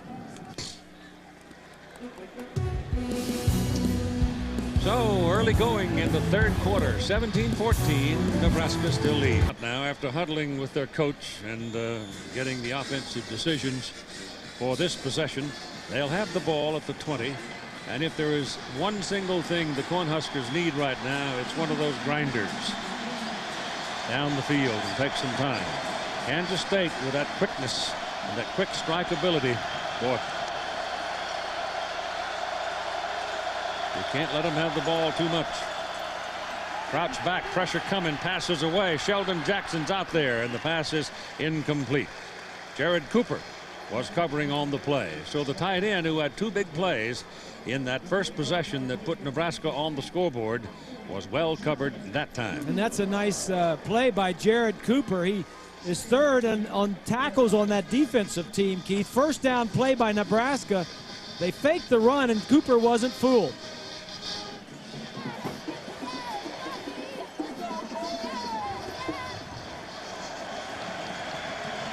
Kenny Cheatham is out to the near side as a wide man.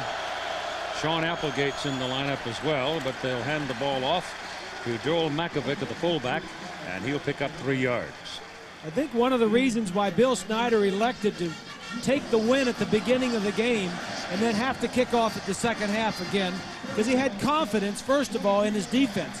By doing that, you give Nebraska an extra possession in the game. But he wanted to win in the first quarter, and he wanted it again in the 3rd quarter. Well, going into the 4th, though, I think his idea was he wanted to get ahead of him. they wanted to get ahead. He wanted to get ahead of him. Yep. 3rd down and 7. Throws a hummer, and it is incomplete. It was intended for Sheldon Jackson, trying for the first down. He had the ball on his hands, but he couldn't handle it. And at the same time, he was being mugged. So now they will punt into the wind. Well, Nebraska's had the ball twice in the second half and have had to punt both times. 3 plays and out.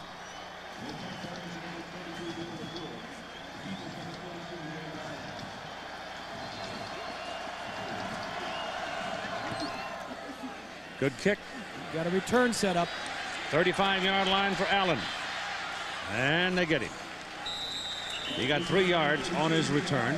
And so K-State will go to work now. Very good field position up at the 38-yard line. The wind at their back, and they trail by 3 points. The Bowl Championship Series games that are coming up on ABC in the postseason. The Rose Bowl will be at 5 o'clock. That's presented by AT&T. The Nokia Sugar Bowl, January 1st, will be presented at 8:30 p.m. And the FedEx Orange Bowl on January 2nd will be 8:30 p.m. And Tostitos Fiesta Bowl in Tempe will be January 4 at 8 p.m. The Orange Bowl has moved back to the Orange Bowl Stadium for their game. This is Hickson sliding off the pile and breaking loose and making a big play. Down to the Nebraska 43-yard line, first down, K-State.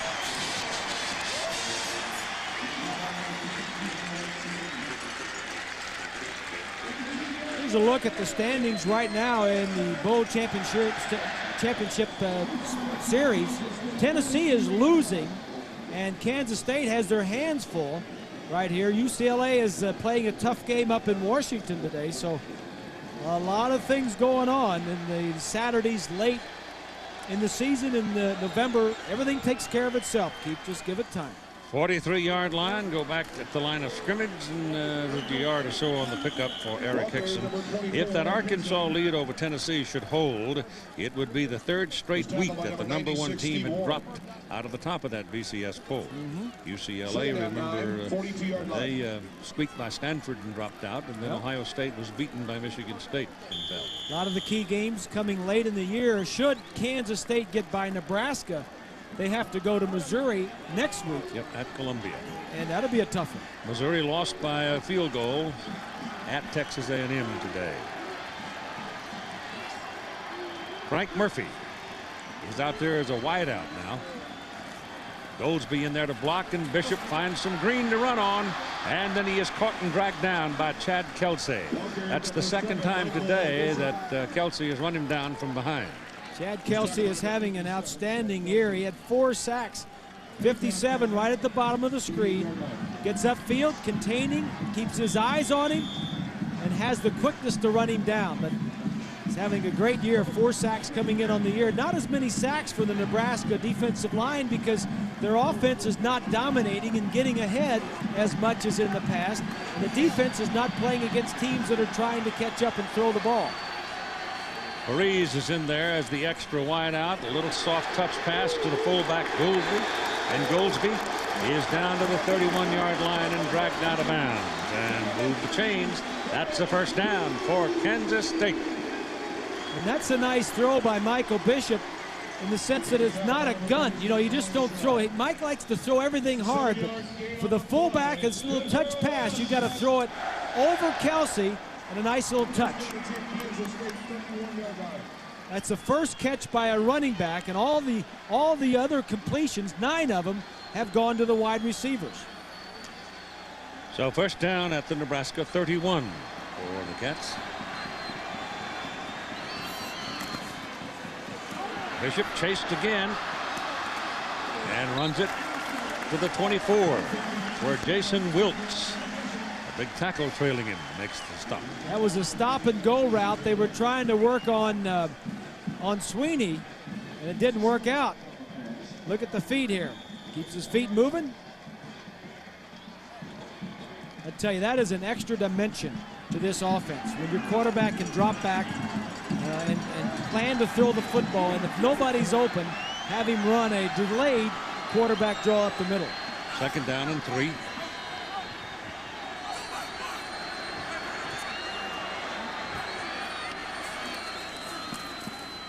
Very quickly out to Lockett. Got a first down. He threw that ball so quickly, and Lockett himself is so quick. They were down there. The play was completed before the Huskers really had settled into the defend position. He goes back 3 steps and just throws it out. Lockett went down far enough. You see how hard that ball went out of the picture. They're starting to pick on the 2 corners for Nebraska. First down at the 18.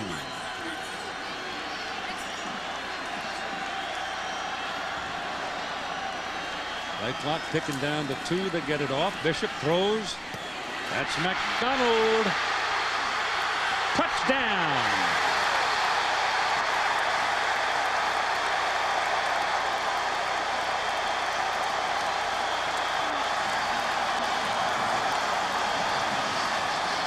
And that is the first time that Kansas State has led Nebraska in a football game since 1991.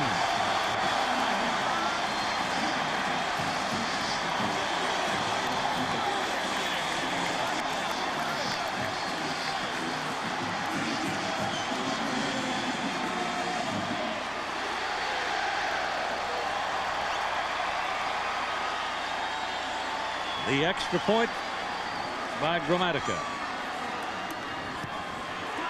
Good. 8:20 to go in the third quarter, and Kansas State is to the lead by a score of 21-17 off this pass. Darnell McDonald, and a fine effort by McDonald to get it in the end zone. Sports presentation of college football brought to you by Ford Expedition, the only way to get there. Ford Expedition, built Ford tough. MetLife, get Met, it pays. By Chili's, a proud sponsor of ABC's college football. And Morgan Stanley, Dean Witter, we measure success one investor at a time. I'd like to thank Tostitos, proud sponsor of the Tostitos Fiesta Bowl, college football's national championship, for providing aerial coverage of today's game. That ball will go beyond the field of play and come out to the 20, where Nebraska will have it. First down. Michael Bishop has 216 yards passing and another 94 yards rushing. Total, he's got over 300 yards in total offense and 3 touchdowns he's responsible for. And he's leading the cheers. He also pumps up the truck tires. And he's also kept Nebraska in the ball game by some of his fumbles. He's had a busy day. Yeah. And he's still not running down.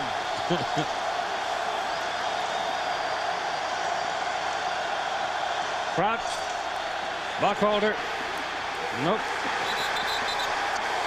Number 50, Travis Oaks. This is a critical series in the ball game for both sides, but in particular for Nebraska. This is their 3rd possession of the second half. Both possessions so far have been 3 plays and punt. They need to turn the momentum around. At least keep the ball, drive the ball down the field some, take some time off the clock. Well, they haven't been able to generate any kind of force at the line of scrimmage lately against the Kansas State defensive front. Here comes McIntosh right up the middle of the field. The pass thrown out to Buckholder, and he's going to get clobbered back at the 13-yard line by Mark Semino. You can't run the conventional stuff against this defense. They'll eat it up. Too quick. These linebackers you keep mentioning may be the best in the country as a group. Semino, number 42, is all over it. Kelly, number 8. Oaks, they're some of the best in the country. Litton had been playing in relief of Oaks while he was hurt.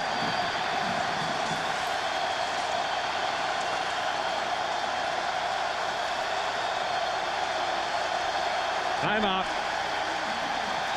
by Nebraska. The 25-second clock ran down again.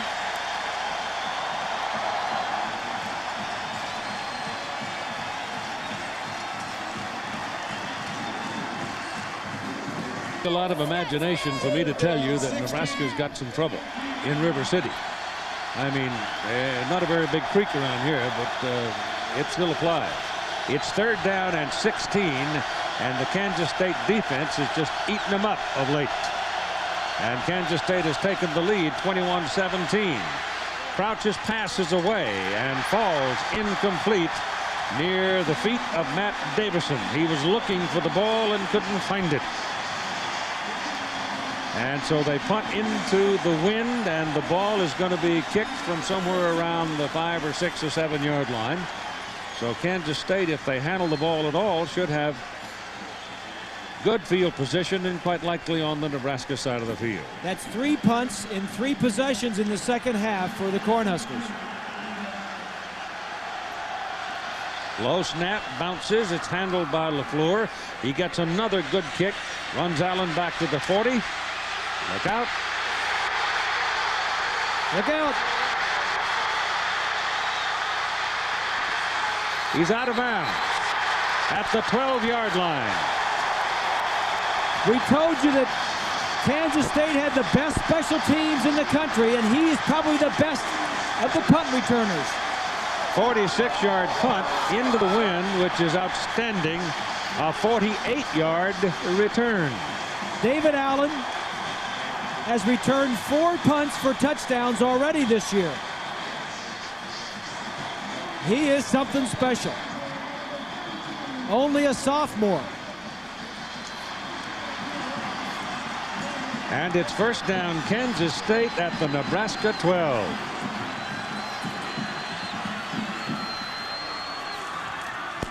Hickson, 5. And stop there. Keith, it doesn't seem as though Frank Solich has instructed LaFleur to kick away from him. Every punt has been down the middle or just off center. Hickson slow to get up. He ran into Jay Foreman, and Foreman twisted him and took him down. And Hickson may, if it's serious. There's the contact. The man had him down by the foot, Chad Kelsey, and then Jay Foreman twisted him around as he took him down, and he leaves dragging the leg. Ball is on the 10-yard line where it is second down and 8. Murphy is the I-back or tailback, and Bishop's pass quickly to McDonald. And Darnell McDonald, who's a pretty good sized target at 6'3", 195, has that twisting move to the inside when he catches the ball, and he's hard to handle. Yeah, he leads the Big 12 in receptions per game at 6 coming in. And he is tall, like you said, Keith, but he's got good feet to move around those defensive backs. It is 3rd and 3 now with the ball resting exactly on the 5-yard line. I wouldn't be surprised to see an option here. Let Michael do it. Single wing tailback. Nope, he pitches it to Murphy, who's very quick. But Murphy is caught by the hind leg by Ralph Brown, slowed down, and they take him. If Kansas State runs the option, Nebraska is going to force Michael to pitch the ball. Let somebody else try to make it. This will get Martin Gramatica into the ball game for a field goal try. Gramatica on the season is 15 out of 21. His career long came this year in the early going against Northern Illinois, a 65-yarder in a blowout ball game. This will be a 25-yard try.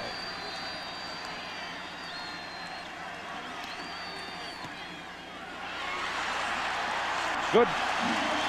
Close, but good. Yeah, he didn't exactly drill the middle. But it's 24-17, a 7-point lead now for Kansas State.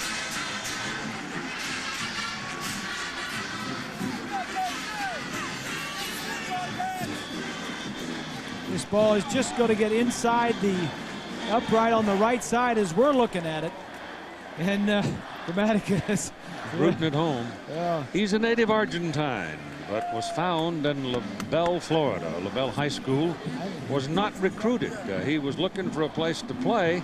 Kansas State was looking for a kicker, and the only other option that Martin had was to walk on at Notre Dame.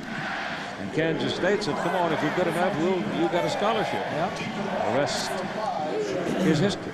And he only missed 1 field goal last year. I think he made 19 of 20 or 20 of 21. He has not been as accurate this year. I think he's missed 4 or 5. But you know, really, Keith, a break for Nebraska when the punt return went down to their own 12-yard line to hold them to a field goal. That's a plus, and keep this game a 7-point game. You win the skirmish. Yeah. The battle goes on. Or you win the battle and the war goes on, however it is you put it.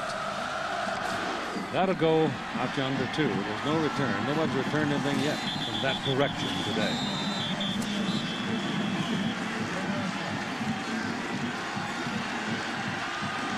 Next Saturday on ABC Sports, Showdown Saturday is what they're calling it, with all kinds of things at stake. Michigan, Ohio State leads off at noon Eastern Time National. Then the regional action in the afternoon. Florida, Florida State, Southern California, UCLA. Check your local listings for the game in your area. 3 pretty good showdowns right there. Loyola and Guessford are in the lineup now. Loyola snapping the ball at center for the Cornhuskers. And the ball is handed away to the I-back, who will move it up to about the 27-yard line. Number 36 is Correll Buckhalter. Dan Alexander started it, and in the very first series, fumbled it. He hasn't been back in yet, has he? Back since. I don't know if he's hurt or just because he fumbled. They're letting Buckholder take the load.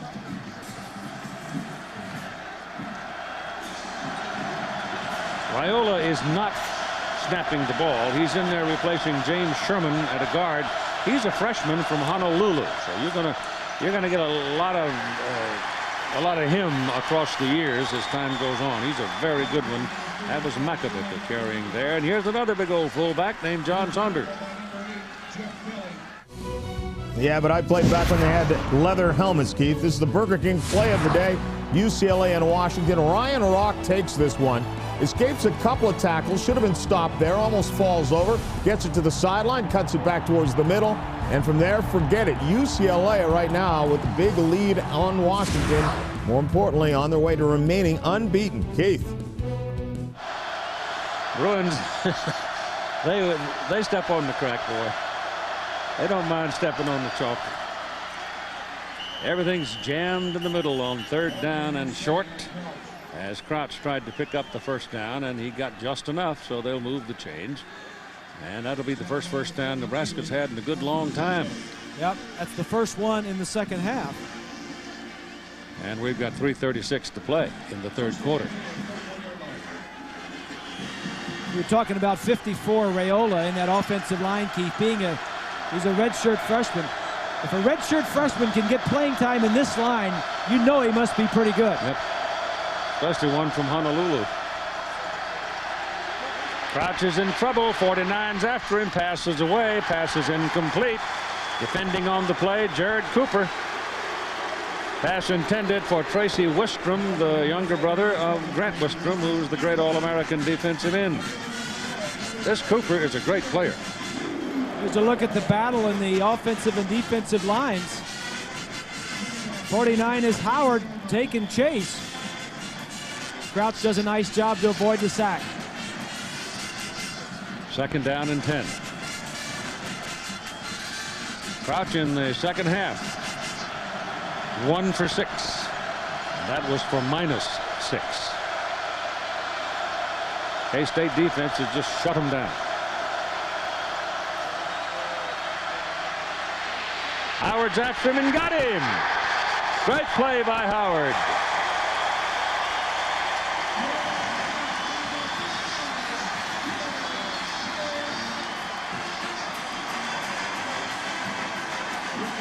.49 is Howard. He beats Joltz, number 69. There was nobody open downfield. I was watching the receivers downfield. Good coverage in the secondary. And it's 3rd down and 18. 18. See, it was second and it was second and about 8 or 9. Yep. And when you take a sack, it just takes you out of a whole possession.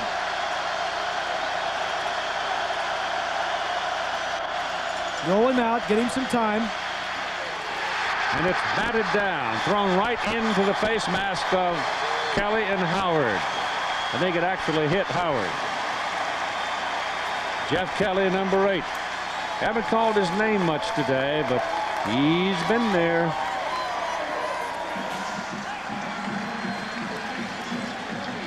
Number 8 is Kelly. He comes out for coverage, and then he just says, well, I'll just stick my hand up and try to knock it down.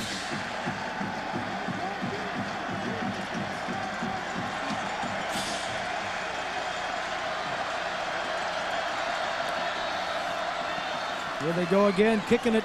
It's another good punt. Kicking it away from him this time. Yep. Yeah, that's more like it.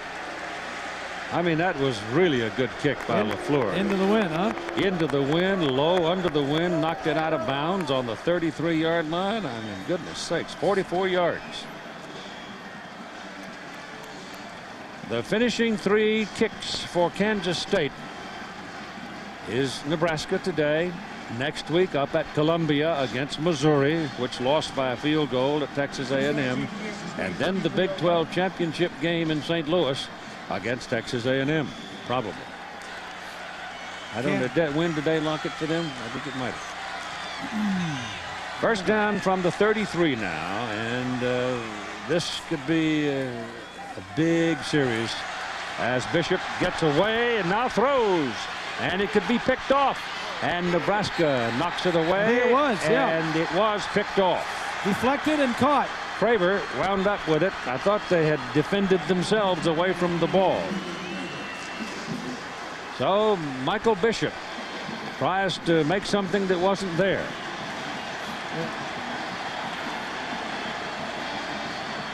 Here's a look at the pressure.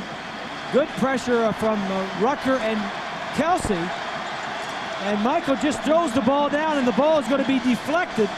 And Craver, number 3, is going to come up with it. You know, that's just like a punt, though, Keith. Yeah, it is. You know, they don't get the possession, but field position is not very good for Nebraska. From the 18, nothing. Yeah. Nothing. Kansas State now has claimed the line of scrimmage. Well, it goes back to the guy calling the plays. Now, Frank Solich took over for Tom Osborne. Not only did Nebraska lose a head coach, but they lost their offensive coordinator. And I think the guy that calls the plays, and I think Osborne was as good at calling plays in this option system as Steve Spurrier is, for instance, in a wide open passing type of a situation. He knew exactly what buttons to push when. 2nd and 10.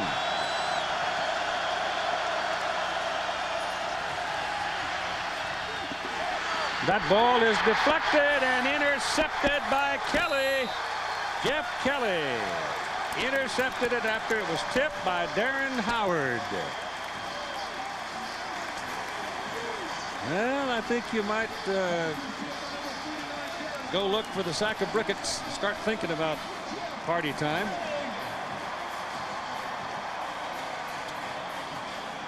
Well, he's trying to hit the tight end. He's trying to hit the tight end on a little out route like he has done before. He's just going to throw the ball a little bit too low. Tight end top left has an opening, but he just threw it too low. You got to get it a little height. That was a middle linebacker. Went back there and made that tumbling interception. And now Bishop sends Murphy to the line of scrimmage with the ball. And he loses it. And here goes Nebraska the other way. Ralph Brown, and they will not catch him. And just like that, a bolt of lightning. You got the feeling with Nebraska on offense that they were going to need some help from Kansas State's offense in a turnover or something to get back in this ball game. Because the Cornhuskers were doing nothing offensively. And that's the 6th fumble and the 4th turnover. The 5th turnover. 5th turnover by the Cats here this afternoon. And Bill Snyder, for the moment, is brokenhearted. The whole Kansas State sideline sagged for a moment there. Chris Brown for the point. It's good. And just like that, it's all even at 24. Let's take a look. That's Vandenbosch that knocks the ball out, tackles the runner, and Brown picks it up. I don't know if he was down or not. Can we take another look at it, huh? Yeah, from that angle, it looked like he might have been. Let's take another look and see what we can see.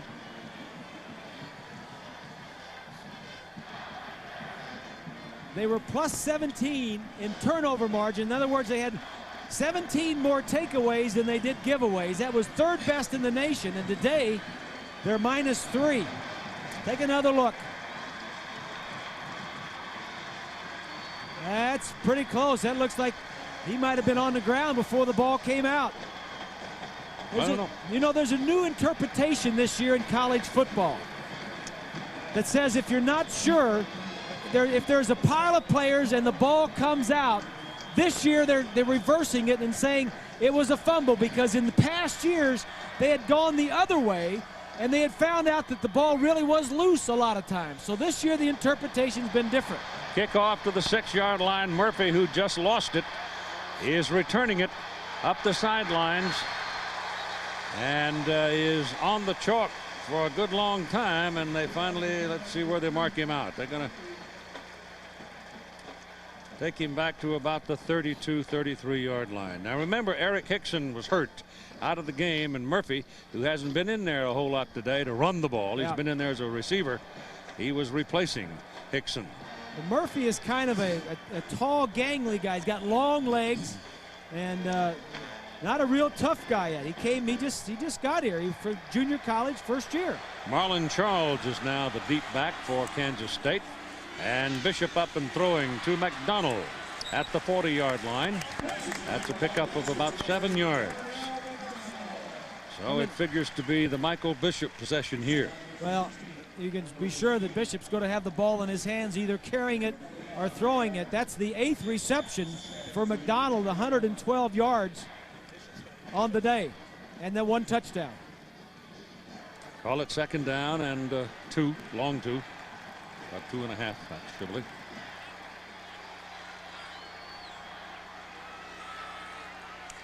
Quarter ticking away. Bishop looking to the left side for a little daylight. He's just short by a yard of the first down. And that should have been the last play of the 3rd quarter. So after 3 periods in Manhattan, Kansas, we're all even at 24-24. Back after this message and a word from our ABC stations.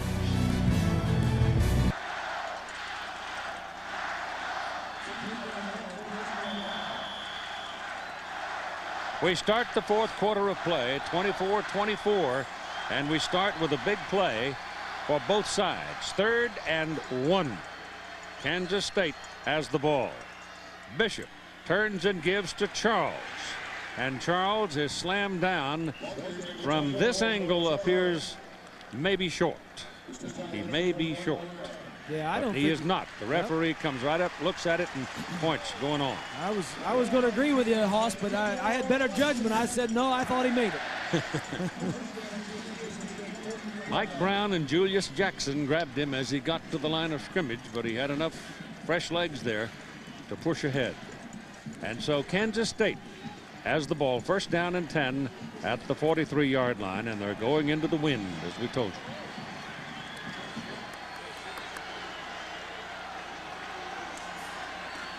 Michael Bishop throws it down the middle. It is intercepted. No, it is dropped. Keo Craver, covering Lockett on the play, had position and had the ball right on his chest and didn't hold it. It could have been intercepted and probably should have. Craver, a true freshman, getting some time in there at defensive back because they're throwing so much on these corners. He's trailing. The ball's thrown behind him. That gives Craver a chance, and I think that who was that? Walker may have knocked the ball loose from his old man. Yeah, he may have run right through him and knocked it out. But that ball was thrown behind the receiver. He was open. 2nd down and 10 to the shotgun. Bishop chased. One man misses him behind the line of scrimmage. Then he drops a shoulder and hammers ahead and looks to have a 1st down as Joe Walker finally brought him down. Ron Hudson, the offensive coordinator for the Wildcats, says you won't see Michael sliding. Sliding is not in his vocabulary. This kid was a middle linebacker / quarterback in high school, and he just runs you over. They want the change for this one. They're not so sure of it. He knew he was close to the 1st down marker.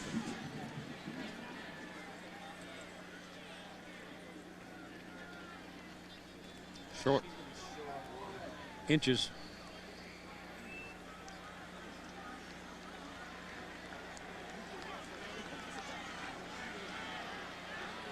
Bill Snyder will call the play. Ron Hudson is upstairs talking to Snyder on the phones, but it all goes through Bill. So we've got 3 of these guys loose in the land, right? You've got Bishop, who's going to be finishing his college career this year. You got Randall at Indiana, who's much the same. And Newcomb, who hopes to come back at Nebraska. All the same kind of quick quarterbacks.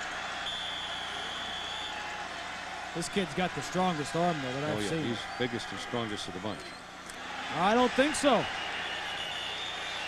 Well, that linesman coming in from the side has given him a 1st down. Well, maybe you're right.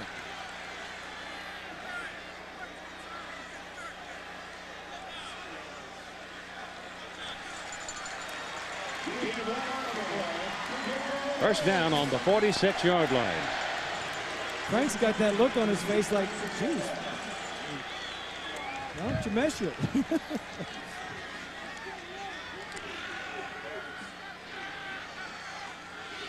Rucker and Bishop exchanging some pleasantries there. You got trips at the top of the picture. 3 wideouts up there. And Bishop goes that direction and finds McDonald. And McDonald breaks a tackle and is finally brought down at the 23-yard line by Jay Foreman, a middle linebacker who had dropped off to help on that play, and it's a good thing he had. Bishop's got the arm strength to throw into this win, and McDonald is your possession receiver. That doesn't mean he can't go deep, but he likes to work down, use his route running ability to get open, and he has done that today. There's the Old Glory showing you how strong the wind is blowing, and I would guess it to be about 25 miles an hour. 20 miles an hour. On first down, Bishop running, all the way running, no pass in that. He drops that shoulder again and goes inside the 15, close to the 13. About a yard or so short of his first down. This is a running play all the way. It's a quarterback in shotgun formation, and I would say that Michael Bishop is probably one of the top 5 running backs in the Big 12 Conference. I mean, he's that good a runner. Charlie McBride, the defensive coordinator, says he makes the difference in everything they do.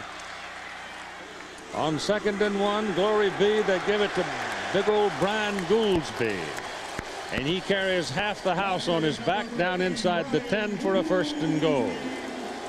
At the conclusion of today's game, we'll select the Chevrolet Most Valuable Player of the game from each team. Recognition of these athletes, Chevrolet making a contribution to each school general scholarship fund.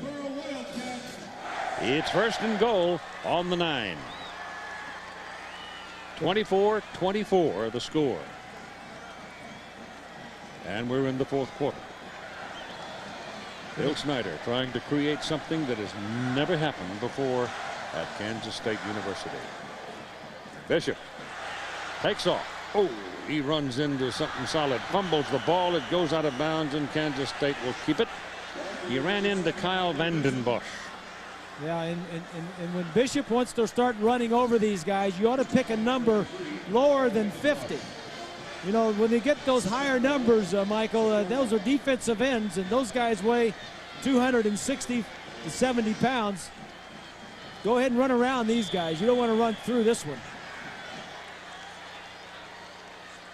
You ain't going to. That's the 7th fumble by Kansas State today, and they've lost 4 of them.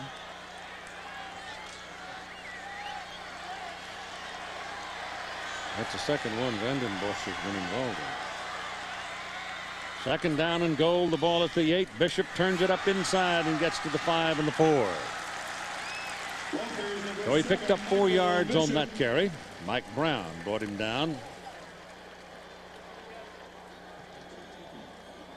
Bill Snyder looking at his options to, you know, do you take the ball out of your quarterback's hand?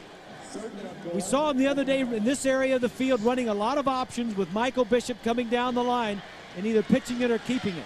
The other option is to throw the fade to McDonald over here on the left side against the smallish Ralph Brown. It is 3rd and goal.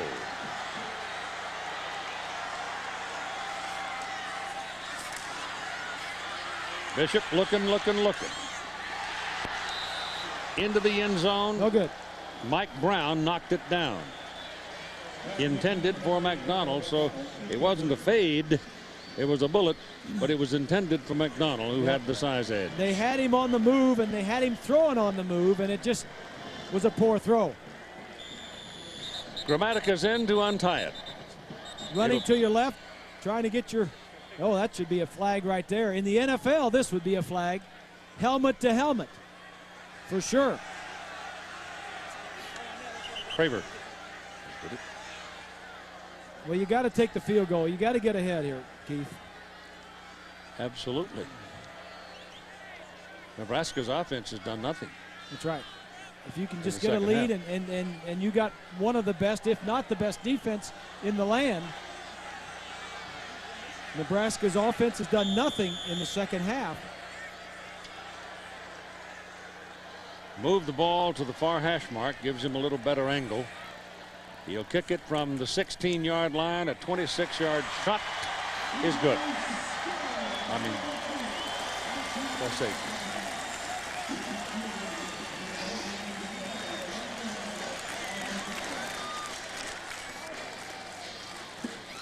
So it's 27-24 for Kansas State at 10:57 to play in the third quarter. That's 26. The Hawkers just went by, so the Geese are starting to move. I told you something else is coming. Here's that high kickoff. Going to hang it up into the wind and take it to the 9-yard line. Joe Walker.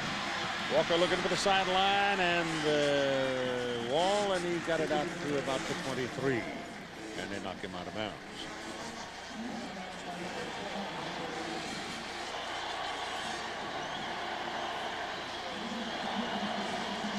Now let's take a look at the Home Depot coaches fact. Nebraska's first-year coaches, these are their records. Frank Solich in 98, Tom Osborne 73, and Bob Devaney in 62, all 9-2. Frank right now at 8-2 is trailing by 3 points. So there's been a great similarity in the first year of the last 3 Nebraska football coaches. Good run by Eric Crouch. Great as run. Lamar Chapman brings him down. Crouch said Nebraska has had no offense at all in the second half. And Crouch gets something done. And talking with Frank Solich the other day, I asked him about going from a 19-year assistant to the head coach. And he says, I never knew everything that was involved and how much it took, how much time it took. And I asked him about calling plays. He says, I love to call the plays. Of course, you got to study tape and film to call the plays, but he says, I love being on the sideline involved with the players. And Crouch now asks for timeout. I think that's the 4th time this game that they've taken timeout at the line of scrimmage. Well, it's a red shirt freshman quarterback and a new head coach. ABC Sports presentation of college football being brought to you by the Chevy Malibu, the car you knew America could build, genuine Chevrolet. Bud Light, for the great taste that won't fill you up and never let you down, make it a Bud Light. State Farm Insurance, like a good neighbor, State Farm is there. And Burger King, if you ask us, it just tastes better.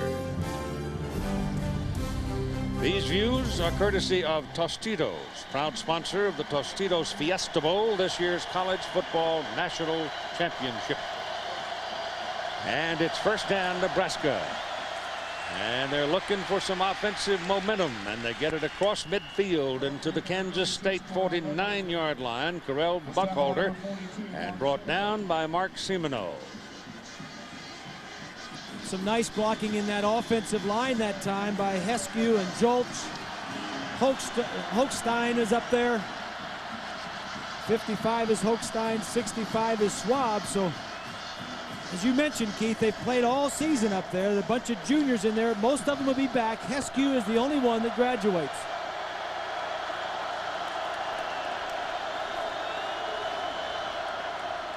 Crouch kept it and got the first down at the 46-yard line on the K-State side of the field. So it's that time in the big game where you got to hitch up your britches and see what you got left. At 9:37 to play, and Kansas State leading Nebraska by a score of 27-24. Nebraska hasn't blown as many people out this year. They've had more close games. In fact, they've lost 2 games. Kansas State, on the other hand, has only had 1 close game, and that was Colorado in the 4th quarter. Crouch keeping. Now flips it. Nicely done. Buckhalter moves it on down the field inside the 30 to the 28-yard line before they finally run him down. And all of a sudden, the Nebraska offense, which had been virtually dormant for the whole second half, has life. It's a nice play by Crouch, going a little bit further before he flips it, and then Lance Brown, number 14, right there in your picture, does a nice job of sustaining his block on the defensive back. Lance Brown's a graduate student in his 5th year.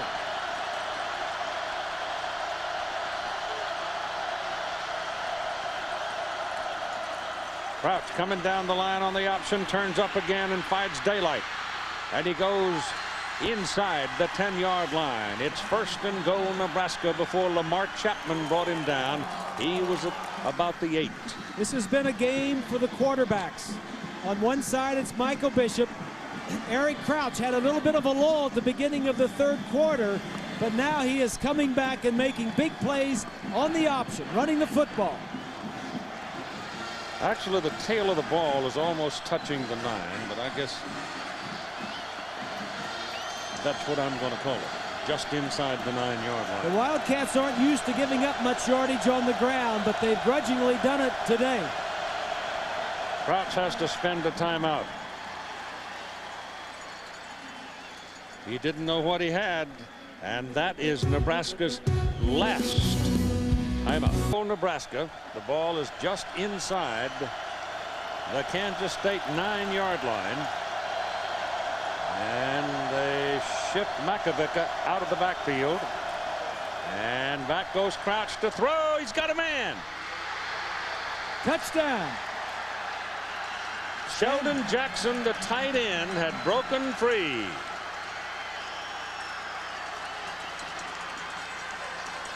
So Jackson gets his 2nd touchdown of the day, and Nebraska goes back to the lead.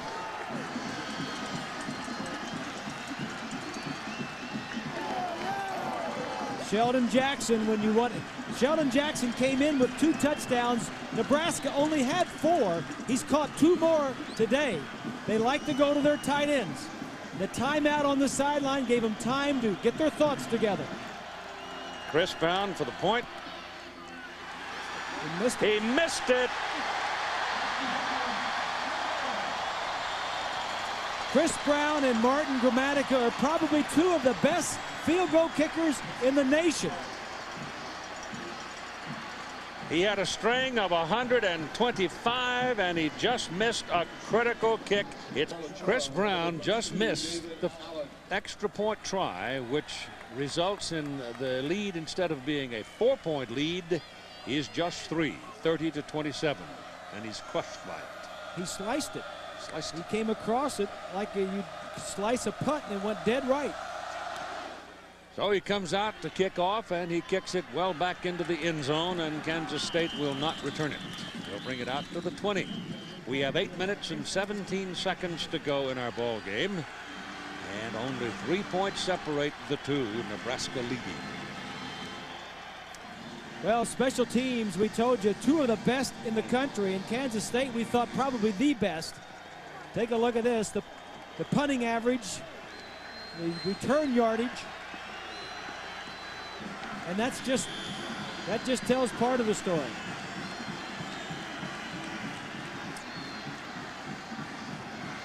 Now Bishop comes out. Michael sets up in the shotgun. Wants to throw. Does to the sidelines. Pass is completed to Darnell McDonald. And McDonald doesn't want to quit. He takes it out to the 43-yard line before they can finally wrestle him down.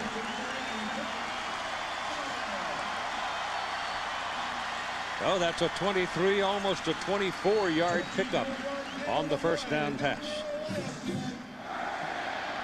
They're working over there on, that's Craver, number 3, as you look at Gramatica, getting ready for some business. May not need him. That's the 10th reception for McDonald. They're just throwing the ball outside on the 2 corners for the Cornhuskers. Last time, I thought he was going to go back up under there. Last time he did that, he snapped it between his legs and lost it. Bishop with protection throws again. It's incomplete. Intended again for McDonald. The ball was low, and McDonald was available to him. You see, I think that's what they need to do, is keep him in the pocket. As you take a look at the numbers, McDonald, as I mentioned, he was leading the Big 12 in receptions per game coming in.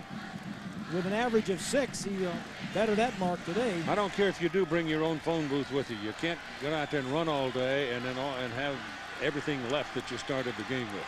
You're going to lose something, some strength, get tired. What's that got to do with phone booth, Hoss? Well, saying, you know, Superman. You can't do that. That's I thought I knew what he was talking about, but I just wasn't sure. McDonald takes a hard lick and goes down flat of his back, but bounces right up, and you can move the change again. So Bishop's throwing and McDonald's catching. He's a big target, 6'3". He's just going down and hooking up. And he's drilling him. Again, they have to play soft defensively. They can't get up in their face and bump and run with them, because that way the defensive backs wouldn't see Bishop when he runs the ball, and then they wouldn't be able to tackle him. So because of the option, they got to play this style of defense. There he goes.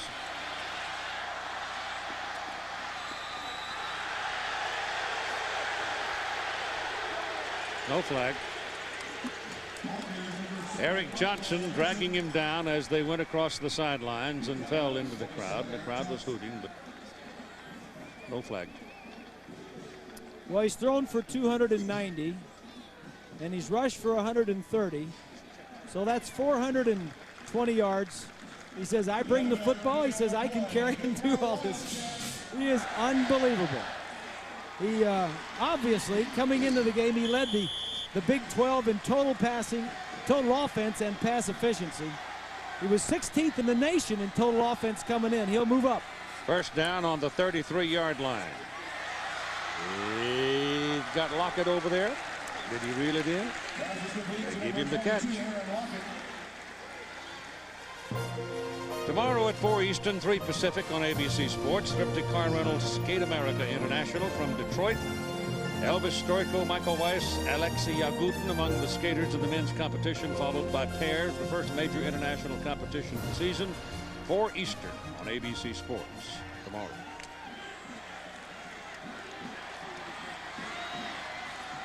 Second down and 4.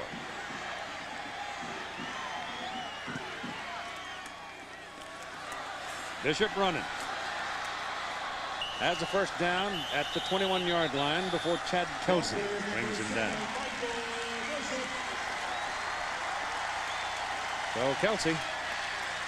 You know, Nebraska is taking its shots, so they're not being too aggressive on defense, because if you are and you blitz and there's a crease there, Michael Bishop would just go right up in there and run 50, 60 yards for the touchdown.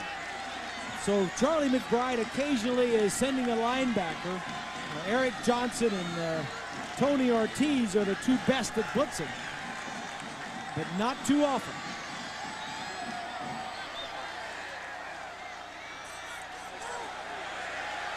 We better hurry. Spins a timeout. Play clock was expiring. At 5:52 to play in the game.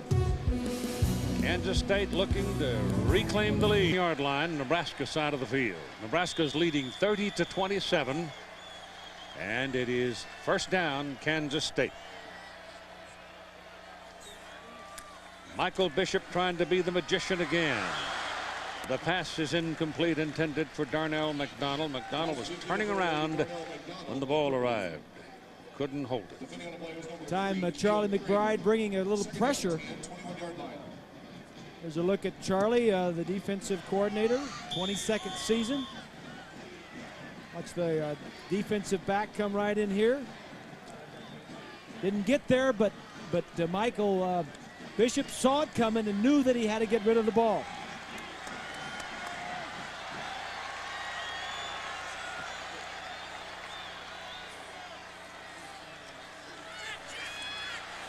Passes away into the end zone and incomplete, and a penalty flag. Craver and Lockett got locked up down there. Let's see what the call is. If it's pass interference, doesn't have to be a catchable ball. It's holding. The ball was in the air and he was jamming it. Yeah. Yep.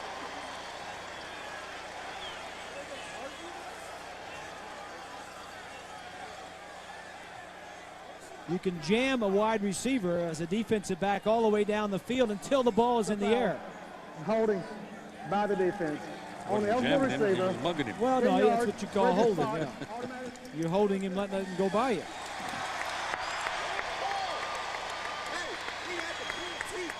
So a call against the Nebraska defense.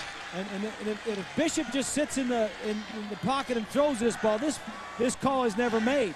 But because of he scrambles and he keeps it alive, and Lockett was trying to go out and up around Craver, that's what brought the penalty flag. And moves the ball down to the 11-yard line from the 21 on the holding call. 10 yards. And it's first down, Kansas State. Nebraska leading by 3 points. Bishop throws to the corner of the end zone. Incomplete.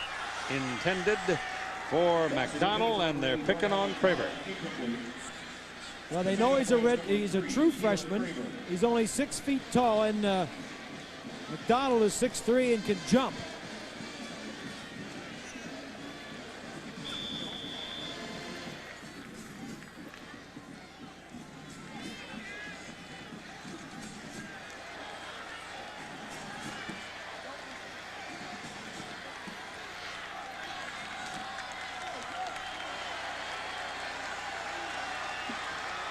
Second down and 10 for the Wildcats. That's too high. Again, McDonald the target. And again, they're throwing to that side. They've been picking on that position all day. Sweeney first, and now Craver. They just threw the ball too hard. Michael Bishop has a little bit of a hitch in his throw where he drops the ball down and then brings it up and throws it. And when he rushes it, he'll push it high because he drops it down, and then he wants to get rid of it. He just pushes it. Looked like he was almost ready to call a timeout. And he better hurry because he's got 10 seconds right now. Yeah, it's 9 seconds as they come up to the line of scrimmage. Low snap.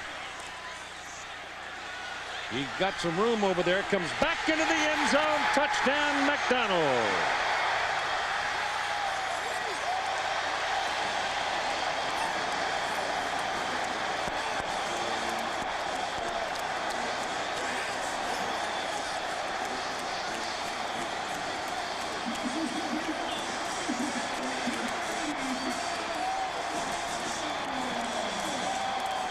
When Bishop goes to the right side, it pulls all of the Cornhuskers with him.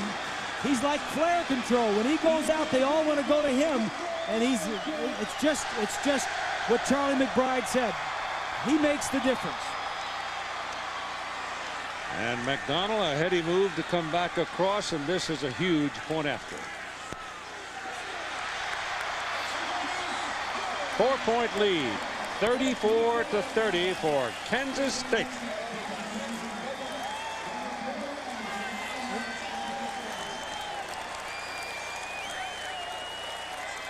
Low snap, could have been lost. Run to the right, everybody flowing that way, but McDonald comes back and waits and has an acre. He is so much under control. The poise. Here he is right here. Now watch, when he rolls this way, all these guys are going to come this way, all right? And the receiver out here is going to go back to the back of the end zone, and he's just going to find him with the football. A low snap. Watch all the red shirts go that way, all the red pants, and he throws it back into the back of the end zone. McDonald has 12 catches, 183 yards, and 2 touchdowns. And Nebraska now has to have a touchdown to get back in front at 5:25 to play in the game. Because of the missed extra point, yep, they're down by 4 points instead of 3.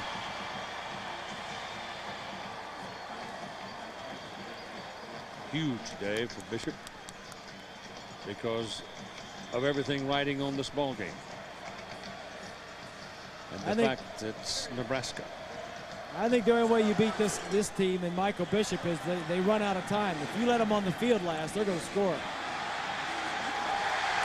High high hanging kick in the wind, and it doesn't go anywhere in the return by Chevin Wiggins. Coming downfield, the Wildcats just took him away. Conley on the run got him. If time permits, Thrifty Carmino postgame report featuring scores and highlights from across the country. And now it's put up for the Cornhuskers. Nice job on the special teams, the kickoff team of Kansas State, to kick that ball to the corner and mess up the return.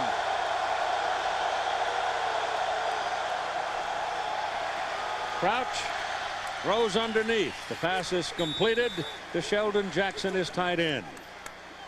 And it's a yard or so short of the first down.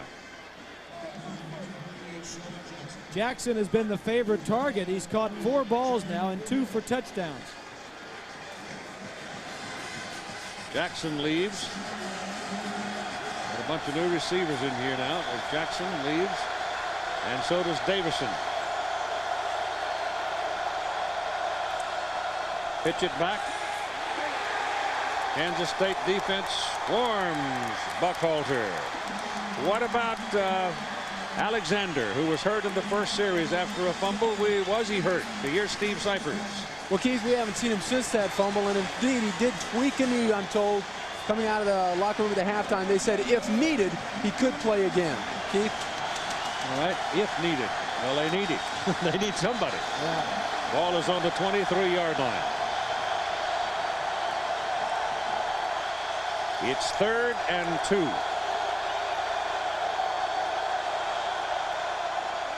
Crouch on the option will get the first down and get up to the 30 before Semino brings him down.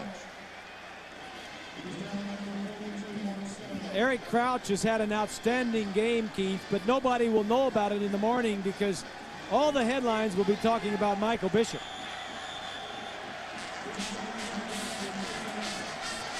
And they should. You're right. 139 yards passing and another 113 yards rushing. 3:40 to play.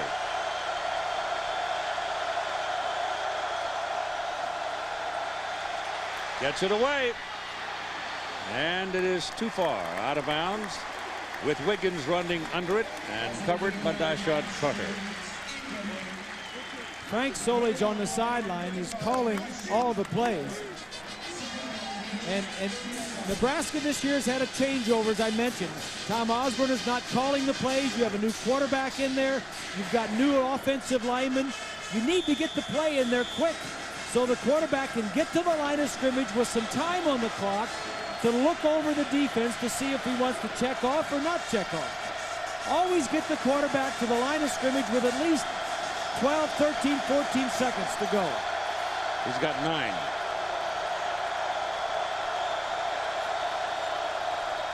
Belly, Crouch, hit, taken down by Lamar Chapman.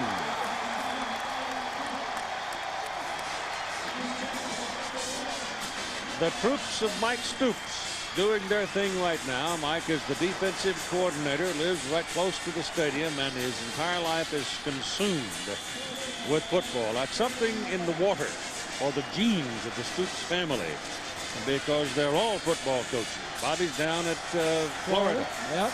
The other brother's out at Wyoming. The other brother's a high school coach. The father was a high school coach. And they're all pretty good. And they're all pretty good. Fun people, fun to be around, fun to listen to. So full of energy. Big play here, folks. It is incomplete. Jeremetrius Butler slapped it down.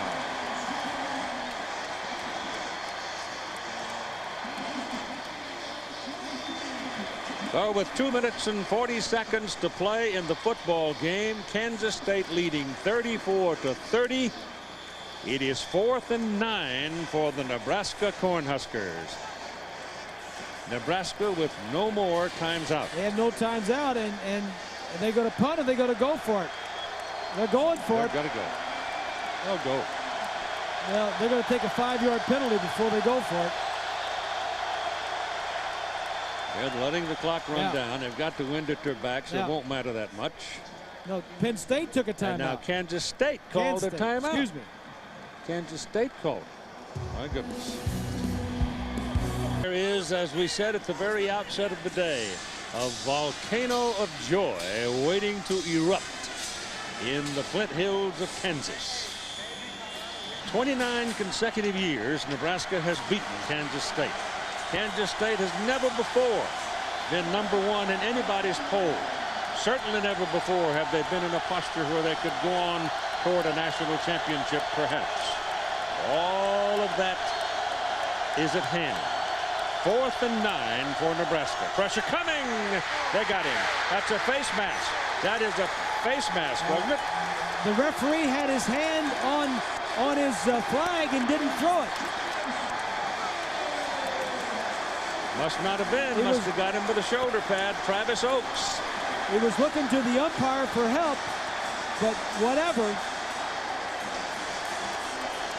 Frank Soley just saying, what about the face mask? Let's take a look. Here comes Oaks. Oh, no doubt. No doubt. He got him by the face mask and the helmet. Wow. There is no doubt. Wow. The referee was standing right there. Well, he was standing behind him, and I don't know whether he was looking. He kind of looked to the umpire to see if the umpire may have seen it. Kansas State has the football. All they have to do now is run out the clock. Nebraska has no more times out remaining. 2 minutes and 20 seconds to play in the ball game. Bill Snyder, building and building. He's a quiet-spoken man. He's got his fingerprint on everything that moves in this football program at Kansas State. Total control. Attention to every detail. A tireless worker. Very focused. But quick to give the other people credit, to bring unity to the department and to the university and to the community. Bishop hands the ball away. It goes to Marlon Charles, and Charles tucks it under and keeps on pounding. And the clock runs at 1:40.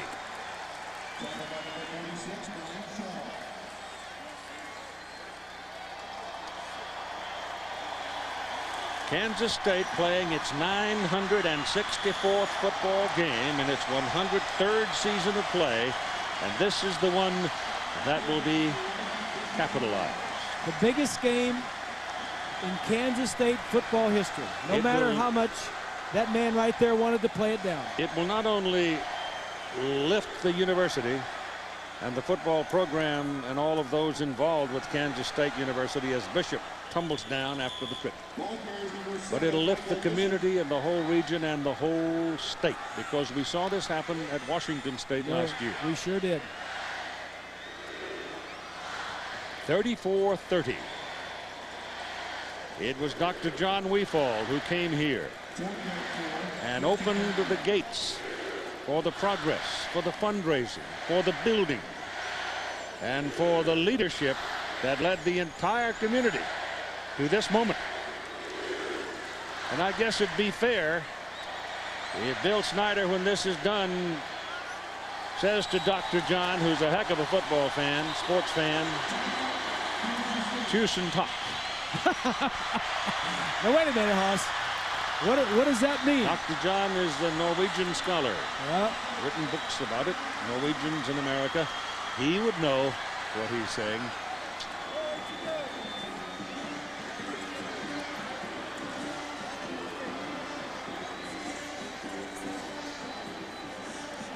Well, there was a key play at the end of the game. The face mask was obviously missed right there.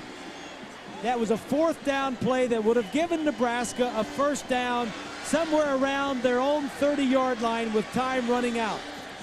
Now that would have just given them another set of downs. Whether or not that it would have changed the outcome of this game or not, I tend to doubt it. Well, you had another close call earlier, though, when a fumble was called that perhaps might not have been. Yeah. It went the other way. Yes, so I that's guess right. That's true. In time, it all balances out. Yeah. But whatever, if you're a Kansas State faithful Has been a glorious day. Grand season, and there's more to come. Columbia is the next stop. Missouri for K-State. They will play Larry Smith's Missouri Tigers, who are a pretty good football team. They will go from here to Grass at Missouri. And then from there on to the Big 12 championship, probably against Texas A&M. Big win for Kansas State. Tennessee is trailing by 2 points with about a minute, maybe a minute and a half to go. And they've been trailing all day. Yeah. This is 4th down for Kansas State. And all they want to do is run the clock, and the clock is running. And running.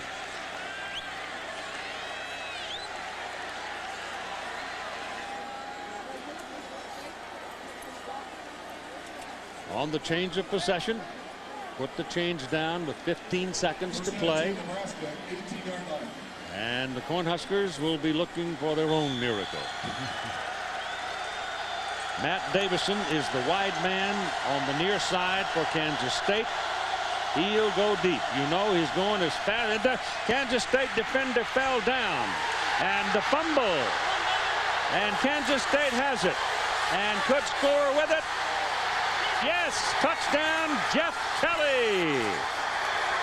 And 3 seconds remain, and the students have come tumbling out of the stands. They can't wait any longer. They've been waiting and waiting and waiting. Enough of these heroics. There go the goalposts. Have a party. At both ends, the goalposts are coming down. They're trying to run them off the field. But the referee has the authority to declare the game over.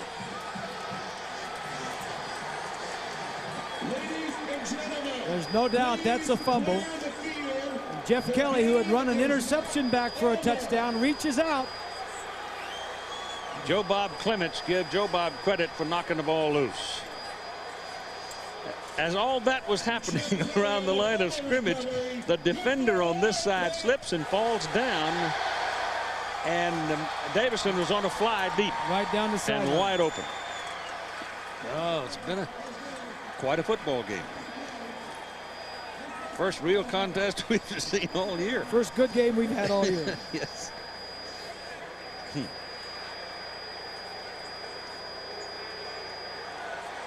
This is the first 3-loss season for Nebraska since 1977.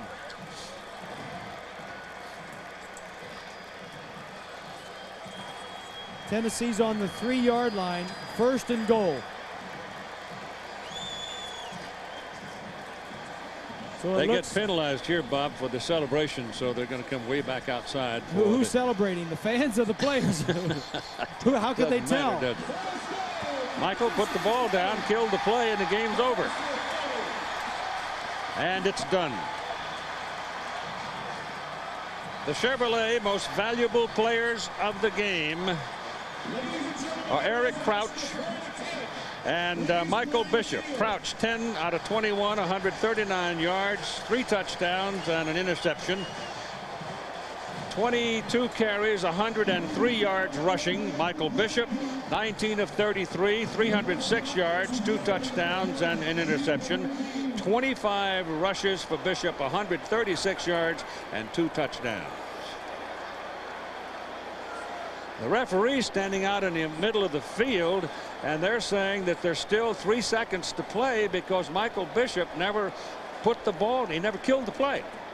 He was running around, and all of a sudden here came the students back out, and the officials have doggedly held their ground and said you're going to run the clock out like you're supposed to. So now they've gone through the whole process of running everybody back off the field. That was the extra point. The clock doesn't start on the extra point. That's right, yeah.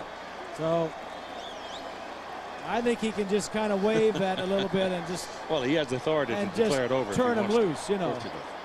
The students have already been on the field, covered the field twice. I think the next time they're going to run over him because they're ready to have a hoot.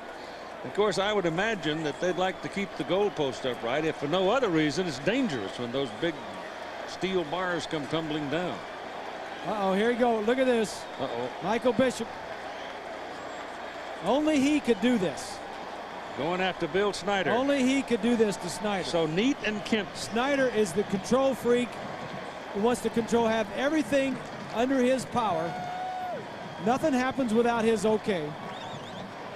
And what a great job he's done. In the 10 years he's been here, he's brought this program to this level right here.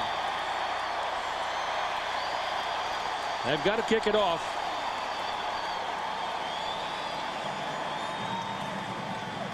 Tennessee scored, went ahead 28-24. They're going to win.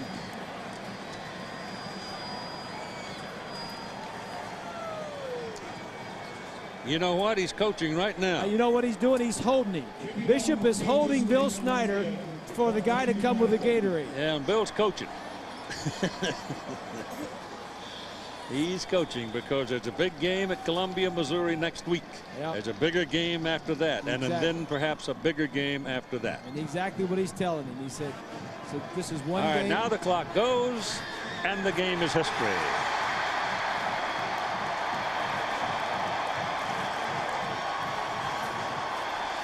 He got wet.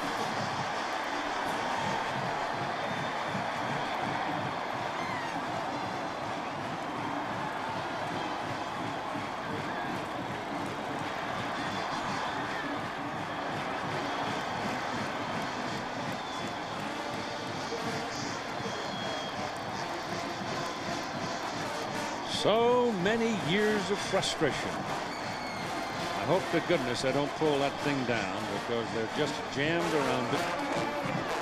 Only bad things can happen. You tell me that the college football games on Saturday don't have meaning. Look at the NFL games on Sunday and see if any of those have the meaning that these have. These are playoff games in November. Look at Tennessee barely getting by. If Tennessee would have lost, they would have been out of the championship race. And so would Kansas State. And Neat and Kemp, Bill Snyder is sopping wet. Yeah, he's sopping wet. So much like the story of Washington State last year, Keith, that we followed.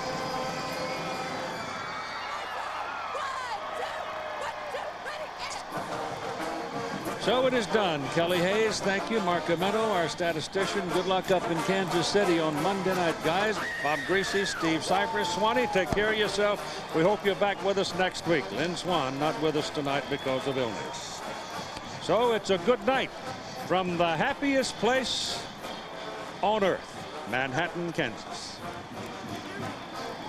Donald into the end zone. K-State would come back to take the lead at 21-17. Wave those towels. Wildcats with a touchdown lead. Bishop to Frank Murphy, the junior college star. Coughed it up. Ralph Brown says thank you very much. 74 yards for the game-tying score at 24. And Coach Snyder said he was down. He was down. Can't believe that. Michael Bishop, though, to Darnell McDonald on the half roll. Throws all the way across his body and the field. Again to McDonald, 34-30 K-State. Fourth down play. Oh, Eric Crouch yanked down by Travis Oakes. And look at the reaction in Manhattan. They would add a touchdown late as Crouch fumbled the ball, and it was run in by Jeff Kelly. The final score is 40-30. So Kansas State, they erased that hex, 29 straight losses against Nebraska. And they remain #1 in a hard-fought victory over the Huskers. How about UCLA trying to remain Huskers against the Colorado Buffaloes here today. Hi again, everybody. I'm Brad Nessler. We hope you had an excellent Thanksgiving. Along with Gary Danielson, we're thankful that we got the third man in our crew back. Dean Blevins will join us in a minute. Different numbers, Gare, for these teams. We've been here in past years and seen maybe for a conference championship. In Nebraska's case, first time in 5 years they've been out of the national championship chase. So it's a little bit different, but I don't think it takes away the feel of this game, does it? You know, Brad, I think it may be one of the biggest misconceptions about big-time sports. If if you're not playing for a championship, people think there's no pressure in these type of football games. There's no intensity. Believe me, these players came to Nebraska and Colorado to play in big-time games. They feel the pressure of past traditions, and the pressure and the intensity will be here today. Well, there's been intensity. The last 7 years have all been either losses or one tie for Colorado. They have to go all the way back to their 90 national championship season to find a win over Nebraska. How can they pull that streak off today? Well, I'll tell you what Colorado has to do. They have to play this game at least with the lead a little bit. Look at the last 3 years, Colorado in this football game against Nebraska. They have only led for 5 minutes and 36 seconds. Nebraska has led the whole time. That's led to Nebraska going at Colorado, playing in front, playing with the lead, and having 21 sacks and 11 interceptions in the last 3 games. That's something they can ill afford today. Frank Solich and Rick Neuheisel's club set to square off on Seniors Day in Lincoln. We'll kick it in a moment. They'd be involved with. That won't be the case this season. They come in with 3 losses, first time in a long time they've had that many conference losses. Starting the season, Colorado's defense played so well. Nebraska's always plays well. Is it the offenses that are limping a little bit, Gary? It has been. I mean, you're looking at quarterbacks that have to come through today. Both Machete and Crouch have to make plays, and I know both of the coaches are going to look to their quarterbacks to provide something more than passing. They're going to have to provide mobility, Dino. Well, that's right, Gary, and stability as well. Machete is a great guy when he's healthy. He's been unhealthy a lot. That's a concern for Colorado. I talked to Rick Neuheisel just a moment ago, and he said Machete's healthier now than he's been in the last month. He's had rib problems. He'll wear a protector for that. Eric Crouch is a potential superstar for Nebraska. This guy has great running instincts. He has sprinter speed. He's a great passer. In fact, the Colorado coaches are telling us that he's better than Scott Frost is. Now, I asked Turner Gill, the quarterback's coach, about that, and he said, no, Scott won us a national championship. He's not quite there yet. Pressure on the coaches. Frank Solich, if he wins today, goes 8-3. None other than Tom Osborne said way back 9 months ago, if Frank goes 8-3, I would have gone 8-3, Brad. That's enough said for me. Absolutely. And when we talked to Frank Solich yesterday, we talked about the 3 losses. His comment to us was, I'm comfortable with what this football team has done. I'm comfortable with what my coaching staff has done. Let's see what gets done on the field today as Colorado watches the kick sail out of the end zone for a touchback. And it will be the Buffaloes on offense to start things off. Johanning Meyer has played 3 different spots, both tackles and center this year, with Bedell, Gerard, Morgan, and Cook up front, the biggins in the Chili's offensive starting lineup.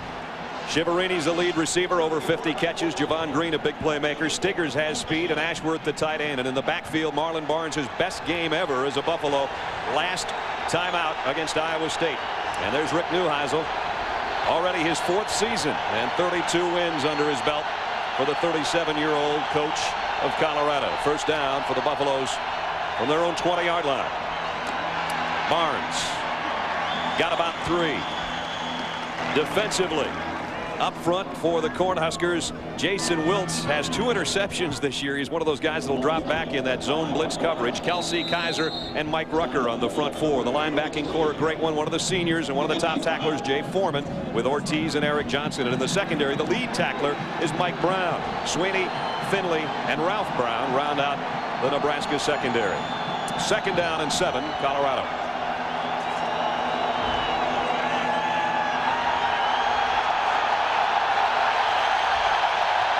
Deafening already the crowd here at the stadium, enough so that Colorado Machete looks at the referee and says, we got to take a timeout here. I think it was a delay of game, Brad. Absolutely was. You know, in some of those situations, this early in a half, I think if I'm Rick Neuheisel, I'd rather have a delay of game than to burn a timeout so early in this football game. That is what it was. There's Machete's numbers. 4 games he's missed, as we talked about in the open with Gary and Dean. It's whether or not he can stay in there with a bad rib. We might see his arm for the first time today now that it's second down and 12.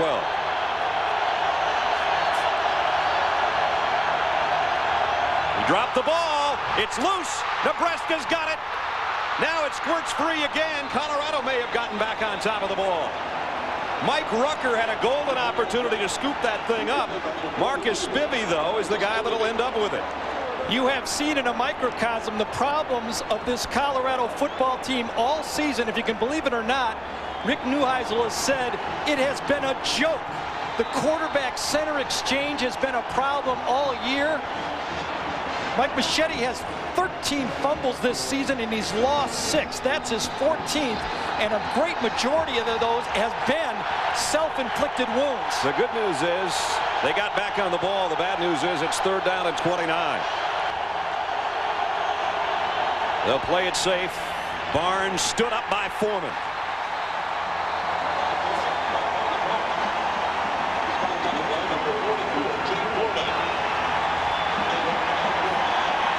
Well, a 3 and out and losing that many yards is exactly what this Colorado team didn't do. And you can see the frustration on Rick Neuheisel's face.